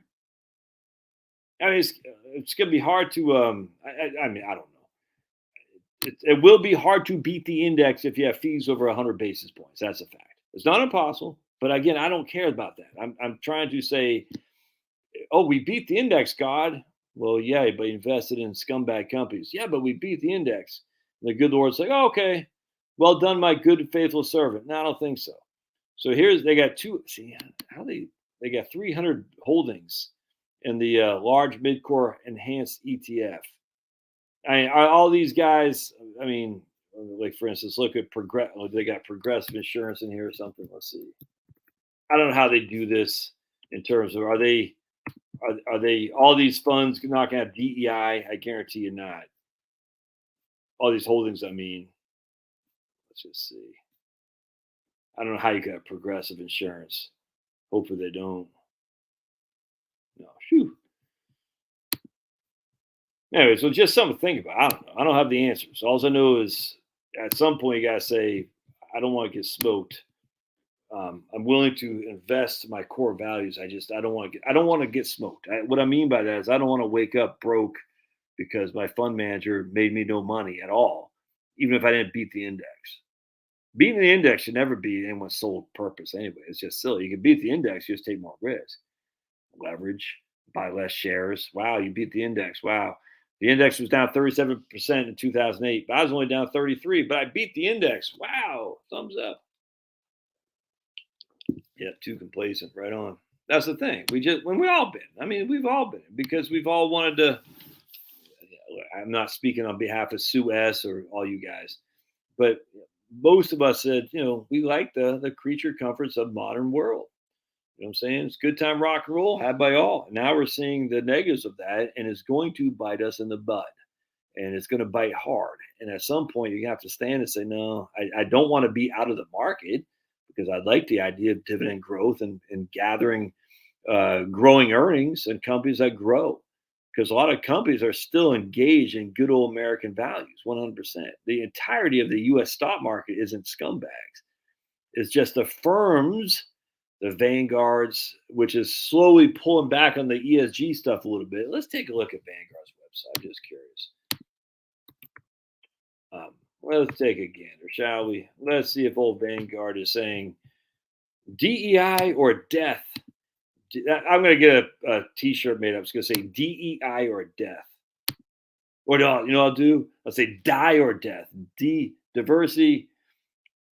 What's the other one? Something diversity, equity. Oh, diversity, inclusion, or equity, or death. There you go. Oh, I like that. That'd be pretty good. All right. So let's see. Vanguard's website. Let's see. All right. You're a good company.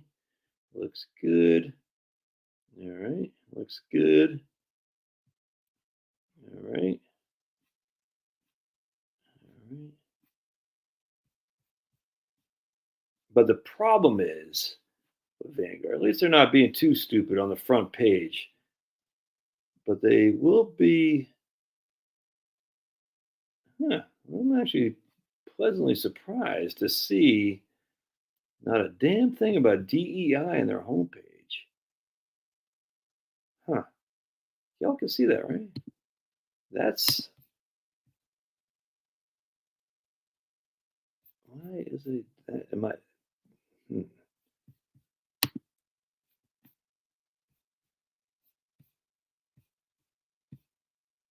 That's interesting.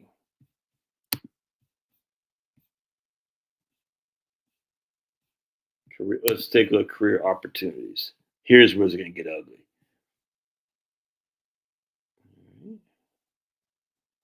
So far, no stupidity here. All right. They got an MOS code, military occupation specialty. Let's type in 11 Bravo. Let's see. Is that the same MOS code as when I was in the infantry? No job results for 11 Bravo. Okay. MOS is military occupation specialty. 11 Bravo just means a grunt. All right, well, hey, so far so good on Vanguard. I don't see anything on too much on DEI. Oh, there we go. That has something in there. That has something.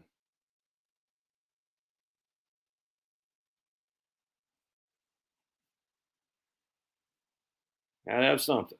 All right, let's actually look at Schwab.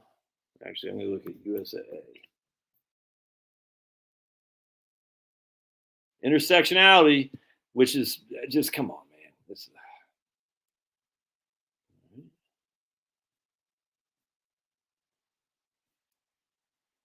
USAA.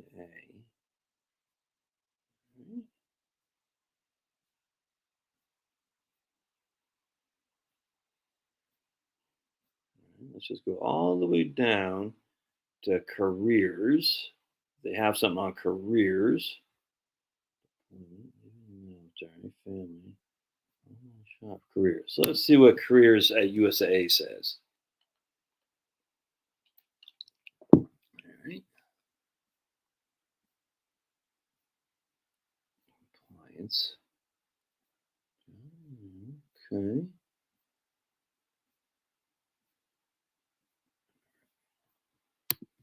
All right, so it doesn't look like they have anything. I mean, they do have right there gender identity. I'm sure that's by federal law now, but they do have diversity. Let's take a look at their DEI statement. Many faces, one mission.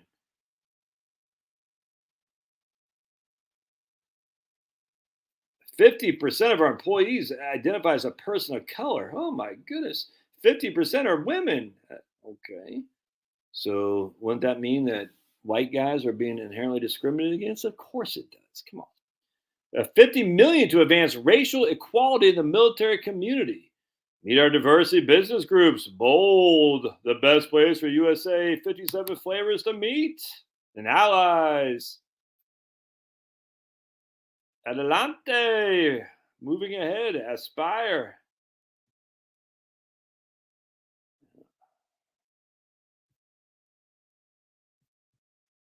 $50 million to advance racial equality in the military community. Yeah, what the hell does that mean? Freaking scumbags. What? Because poor white people in Maine, they got it made, right?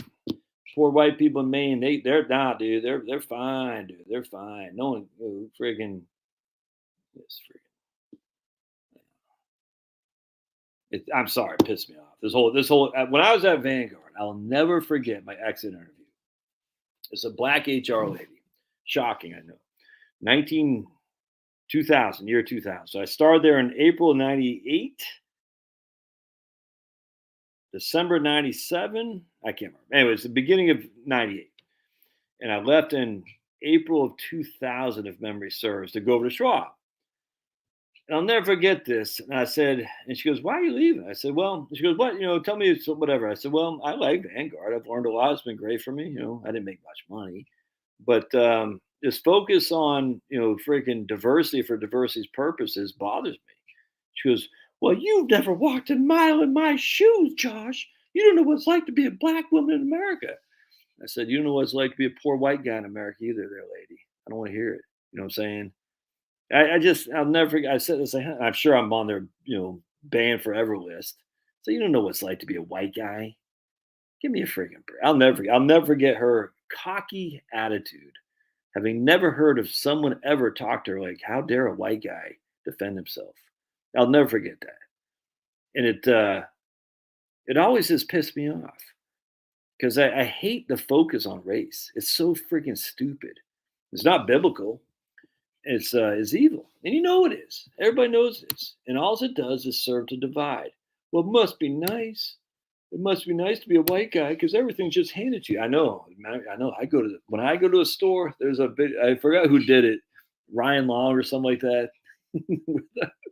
I don't think it was Ryan Long, but it's a comedy thing where the white guy was like he was getting everything for free.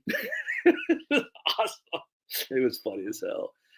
And I said, "Oh, for that to be true, that'd be great," because it's so silly. But I literally think people actually think that's the case because they've been so brainwashed. If you're white, you just walk on this cloud nine. Everyone's like, they bow down before you because you're white. And you're like, no, dude, they ain't like that. And if you say anything in defense of white people, you're inherently racist. I'm over that. I've been over it for friggin' since I was at Vanguard. I'll never forget when I went to George Mason University in 1992. They had to celebrate diversity stuff. Dude, this is 40 years ago now, or 30 years ago. 1992, 30 years ago. And it had celebrate diversity. This is in 92. We're still doing it. And we're still this is where freaking Sandra Day O'Connor, a freaking clown, in the Supreme Court in 2002, I think is what it was. Yeah, 2002, when she ruled in favor of affirmative action to support diversity. This is how we got the whole diversity inclusion thing, because Sandra Day O'Connor said you can't do affirmative action solely based on race. You have to do it for diversity. That just like that, this industry of diversity, inclusion, whatever the hell the other thing is stupid, came up. Because Sandra Day O'Connor, it was a 5-4 split against affirmative action. She goes, yeah, we can't have affirmative action solely on race, but for diversity we can. And then she said, 25 years, that's all we need. She literally said 25 years is all they need. And as such, 25 years are coming up there, Sandra Day. Where are you, baby? Huh? Where are you? It's never enough. It's never enough for these people. It was celebrate diversity at George Mason University. Even back then, in the late 80s and early 90s in the Army, they wanted more blacks to get promoted. Because the first on the infantry is not very many blacks. There's just not. The ones that are freaking kick ass and take names, I'm telling you right now. Tons of black guys in the infantry who are freaking incredible soldiers. Hell of a lot better than I could ever be. But it's just not that many. The blacks don't go in the infantry. They're combat arms. They go into quartermaster and things like that, cooks. Nothing really wrong with that. That's their choice. But anyway, the infantry, they wanted more blacks to be in leadership positions, NCOs and obviously officer corps. And so what would happen is as the situation of promotion to corporal and then sergeant, whatnot, is inherently is biased towards blacks. There's no two ways around that. And you could even say, well, that was to make up for the bias against the blacks. That's fine. But now we're talking, 40 years later, man, it's even worse now. Like, when does it stop? Well, we know when it stops. There's no more white guys you can push around anymore. And that's the problem. These guys don't know what they're doing. They're sitting there, they're making people get backed into a corner. And then when they get too far back, then they push back. And we don't want that. I don't want that as a white guy. I don't want to be pushed into a corner with just a bunch of other white guys. I don't want anything to do with that crap. That freaking, my skin color is my uniform. That's freaking stupid. Not if you love Jesus. I don't want anything to do with any of that. But I also have sons that I want to be protected from this insanity. You know what I'm saying? And if you got white sons too, they're on the chopping block, dude. Everyone hates them.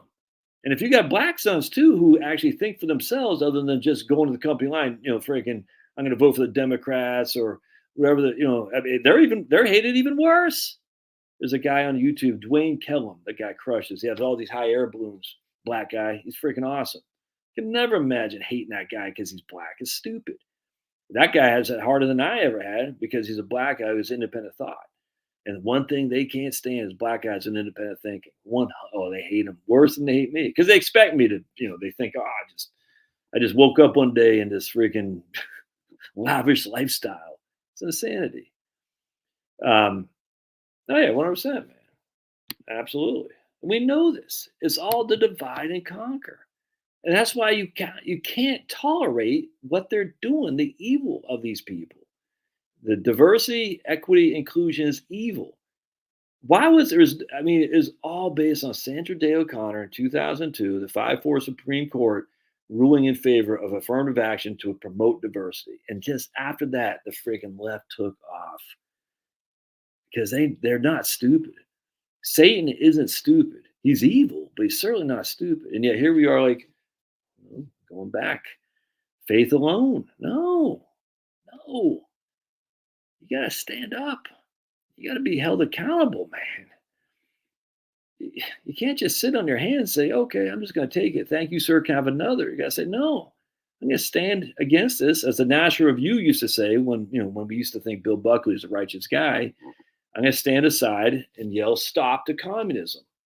That's what they used to say in National Review. Now we know Bill Buckley turns out to be a CIA agent, but at the end of the day, that was a good thing. Unfortunately, what he did, Bill Buckley, is he kicked out a lot of the true right-wing guys, the guys that America First right-wingers, the John Birchers and whatnot. He goes, we can't have you.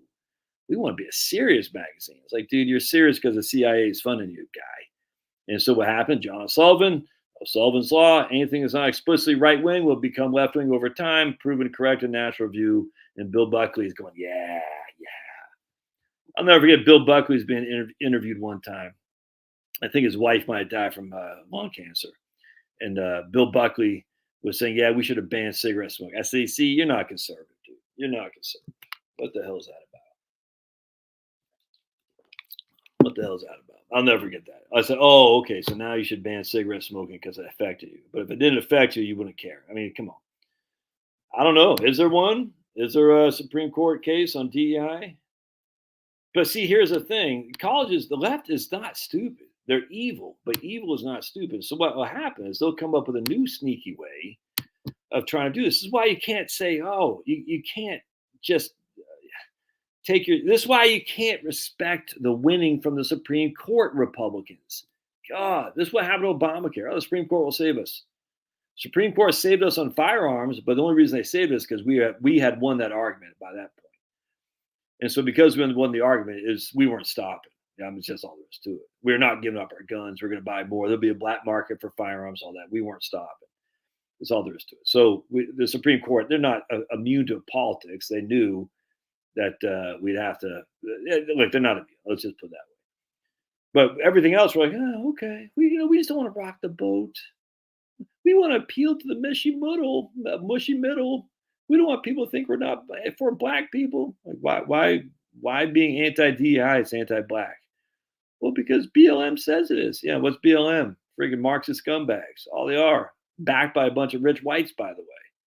Crazy. Yeah, well, yeah, Scalia is freaking spot on, dude. Scalia. By the way, my wife's dad, I shared this before. One day he went to is in the Bronx, a high school in the Bronx, a Catholic school in the Bronx. Not sure it was Jesuits. But I said, I forgot where it was. I'm drawing a blank. It wasn't, I think it's Xavier. I can't remember. Anyway, long story short, I said, wait, I think that's where Scalia went. Sure enough, my wife's dad was 2 years in front of Scalia. So we got a yearbook with Scalia as a sophomore, if memory serves. I think my wife's dad was 2 years ahead of him or 2 years behind. I think 2 years ahead. So we got a yearbook of Scalia's high school when he was a sophomore, and he's got the picture on that. Isn't that pretty cool? Yeah, 100%, man. But they all want people to be, judging each other on race because race is the easiest way to divide people. That's all there is to it. You know what I'm saying? Because your skin is dark or is light or whatever. And then, of course, there's shades of race. That's why I never understood what the blacks allowed the people of color thing. And it's not the blacks. It's the Jesse Jacksons, Al Sharptons. It's all the political posturing blacks, the race hustlers, whatnot. Never understood that because the people of color, you got these rich Indians coming over here, never face any discrimination. Now they can throw in as a people of color. You're like, come on, man. That's what I just, what I say, USA, 50% of the reason USA is so people of color is because they're in South Texas. A lot of Spanish people down there. And, if you want to get promoted, just say you're POC. You're like, well, I'm not any more of a POC than any other guy, but I guess I get it. I'll get cookies for it. We all know this happens. But it's just time for conservatives to say no more. So going back to the issue about investing, it's like you say, okay, yeah, 100%. I bleed red, 100%. But Beavis and Butthead did a skit on white guys getting everything free. Oh, but yeah, I think it was Mark Judge. I think that's right. Oh, that's right. I think it was Mark Judge. Ooh, let's see if we can find that. I think you're right. Mark Judge did what's that guy named who did the Beavis and Butthead? Mark, I think, no, that was a different one. I know what you're talking about. You're talking about the Beavis and Butthead one where they're like, "Oh, I got white privilege." That was awesome, though. Oh my goodness, you got to watch the Beavis and Butthead white privilege. Oh, that is so funny. But I don't think that was it, man.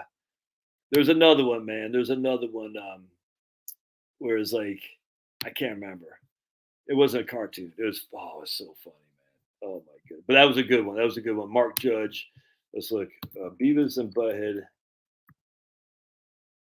Butthead white privilege. I'm not gonna play it. Oh my goodness, this is so funny. You guys got to watch this when you can. I can't play it. Mike Judge, that's his name. Mike Judge, right on, John. Oh, was it Eddie Murphy on Saturday Night Live? He put on a white face. Yes, I think that's what it was. Yes, that's what it was. Oh, that was classic. That was funny. That was funny, man. Anyway, so check this out. This Mike Judge, Beavis and Butthead, South Park. Now, Beavis and Butthead, white privilege. I'm not going to play it, but man, if you get a chance, Beavis and Butthead, enlightened with white privilege. Oh my goodness, it is so funny. And the point being is, you look at people like Mike Judge, South Park, Owen Benjamin. All these guys are still around, still kicking ass and taking names. Yeah, they took some arrows on the thing, but they stood tall.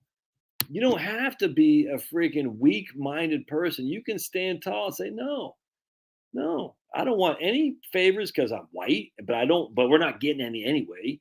But I don't want to be discriminated against. I'm white either, and I'm going to say so. Yeah, people are like, whoa, I can't believe you said that. You must hate black people. Say, no, I don't, whatever. I don't care what you say. Just because you freaking say something doesn't make it true, man. That's the thing. You got to stop this. Well, my best friend's black. I don't think whites fall for that as much anymore. You know what I'm saying? Now what we say is, well, I'm not anti-vax. I just don't like that. I'm like, the same thing. My best friend's black. I'm not anti-black. No, don't do that. Stupid. Everybody's on that. I hate with a passion. I'm not anti-vax. It's just a COVID vax. Like, just stop with the qualifications, dude. Just say what is on your mind. But exactly, because they make fun of everybody. And some people get so offended that is who's in control. And trust me, it's not the blacks. I'm telling you right now. Blacks can take a joke. You know what I'm saying? It's the woke crew, which is not. Let's just put it this way. Bill Buckley said it best, and I don't like Bill Buckley, but he said it best. I'd rather be governed by the first 200 names in the Boston phone book than all of Harvard combined, because the people who control Harvard and the people who control the university, all these nonprofits. I tell you, man, some evil scumbags. And you're not gonna be able to vote your way to success. You just gotta vote your way to success, saying, I'm gonna be a non-tolerant Christian, as I showed you right here. Oops. Be non-tolerant. If evil, you can't tolerate evil, man. Right here. You cannot tolerate evil. Tolerance is not a Christian virtue. It's not. Because when you tolerate, you get this right here. Again, I just want to read some books to your chickens. Remember, David French was okay with that. A Christian. I'm okay with whatever the story hour. Crazy. All right, my friends. What else is on your mind? I'm going to be doing more research on this, actually. It's pretty important to me for my own money. And I think it'll be, I'm not sure I'll get a lot of views, but I'm going to try, because I think it's important to see what alternatives are out there. I like the ones that start in the 2000s, because we get, again, the three real bear markets: 2001 and 2, 2007, 8, 9, and then 2022. 2020 was a bear market, but not that much. 2018, Q4 2018, it's not really all that much. But we got three big ones. One of 2022 for the bond market was the worst we've ever seen. Nothing ever come close. 2001 and 2, I think a lot of people forget how bad that was, because 2007, 8, and 9 was that bad. But 2000, down 9%, the S&P 500. 2001 down 12%, and then 2002 is down 22%. And even going into Q1 of 2003, the S&P 500 was down like 10%, and then it turned around. But it's pretty bad. Yeah, me too, Andrew. I think it'll be interesting. This is a big deal for me, and I don't have all the answers, but if we can, I know there's more biblically responsible investing than just Timothy funds and Ave Maria. But the issue is, I don't want to half step. What I mean is like Eventide, like I did earlier. If y'all weren't watching, I like them, but they're too soft. You can't. There's no room for softness anymore. You got to be explicit, and being explicit says, no, this is where we are. These are the lines we will not cross. And as such, you're going to take it on the chin a little bit. People are like, well, but now what happens? A lot of these guys is they'll say they're righteous, and I'm not. Look, don't take that. I'm not judging these people. They'll say they're righteous, but they won't show that in all cases, which is bothersome, if that makes sense. It's like a snaky politician. Like I'm right. This is why. Look, just going back to Paul. All things, all people, in order to expand the gospel. Thriving is, I haven't looked at that. I'm glad you brought thriving up. I forgot about that. I forgot about thriving. Yeah, I'm glad you brought that up. Christians can't be all things, all people. It's not if you're serving the Lord, in my opinion. It's just you can't. You got to show the way, and the way is literally is the living, honoring, the God through His Son Jesus, who died on a cross to save us all. So let's say quick prayers, real quick. List of commands of Jesus. Lots of commands by Jesus. Jesus does not say, don't follow my commands. Very interesting. And so many go wayward thinking that this was done away with. He was fulfilled with Jesus' death and resurrection. The commands no longer matter. I think that's a problem. In fact, we even have lots of Old Testament passages quoted by Jesus. So we have to, in my opinion, this offends people. Again, there's nothing to do. I mean, I'm not going to sit there and say, oh my goodness, I don't want to offend you, so I'm not going to tell you the truth as the way I see it. That's crazy. What if we've been played for fools going back to the Nicene Council? Have you ever thought about that? You ever thought we might have been played for fools because Constantine, emperor, said, if you don't believe in the Trinity, you will be subject to death? And you're like, so guess what you're going to do? You're going to believe in the Trinity. Huh. And then you're sitting there thinking, well, that's not very righteous because an emperor said that. Huh. And then what happens, of course? Well, then you hear about Luther, you hear about all kinds of other people. Thomas More for the Catholics. Very politically endowed, if that makes sense. And we all follow that as if it's, biblically God inspired. Yeah. Say prayers. Heavenly Father, we just thank you for this community together, for a time for spend in brotherhood with like-minded souls. We just pray for your strength. Give us strength to be beacons of truth, to promote you in all we do, to live to glorify you in everything we do. So when people see us, they say, that is a righteous guy who's living according to God's word. And that way, when people fall, as we all do, we all fall, we know we can get back up, repent, ask for forgiveness, and still move forward, knowing full well that you sent your son Jesus to die on a cross, to die on a tree, to suffer torment. So his resurrection would open up the gates of heaven. So we will get there. And we pray to hear these words. Well done, good and faithful servant. We pray all these things in Jesus' name. Amen. All right, my friends. Oh, yeah, it's not, Joe, it's not even debatable. Faith alone. It's nuts. That just means people think that are nuts. I'm just thinking, I think we've been played, frankly. And just look back at history of you're like, yeah, that's some bad doings. I mean, it just don't forget, hell, Luther didn't even want Book of Revelations. He didn't want. Who was the other guy I was thinking about the other day? I was just reading about the other day, who didn't want Second Peter. It was Calvin didn't want Second Peter in there. He said, Second Peter, because Second Peter took issue with Paul because he says Paul basically speaks nonsense. And people now use this in the English translation to say, no, Second Peter is showing that Paul has this wisdom from God. I said, no, that's the NIV. It's not in the KJV, none other. I don't know about the Catholic Bible. I don't think it's in the Catholic Bible either. Peter says, Peter, the Peter. So Calvin said, Peter didn't write that. You're like, okay, who did then? It's weird. And you didn't want it in canonical. Your eyes get open and you start seeing the light. You're like, yeah, okay. Human beings are very good at making, let's put it this way, leading people down the wrong path. That's what it means. And our goal is to try to get people on the right and narrow. That, first of all, you got to live that way, and that's where I'm working on myself, dude. I'm not there. My goodness, I fight every day. I fight temptation, which I don't want to get into here, but every day. And it's freaking tough, dude. Because the devil knows, man. And it's like, think about these guys like heroin addicts. Just one more hit, and I'll be done.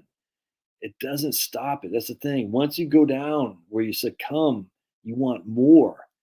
You want more and more and more. It's crazy. It doesn't stop. You don't ever satisfy your craving. Your craving builds. Yeah, 100%. I agree, Jill. 100%. It never. So you're like, all right. Well, I have this craving. I'm gonna scratch this once. It doesn't just end there. It digs deeper, and deeper and deeper. And this is where addictions, alcoholism, drug addiction, pornography, freaking gambling, all that stuff, man. Hey, Harry's finally joining us. Where have you been, Harry? Oh boy, what's Harry's excuse? Oh, Harry, I had family things to take care of. I had to take the dog for a walk. I had to read the Dilbert in the morning paper. I guess when Dilbert's in band.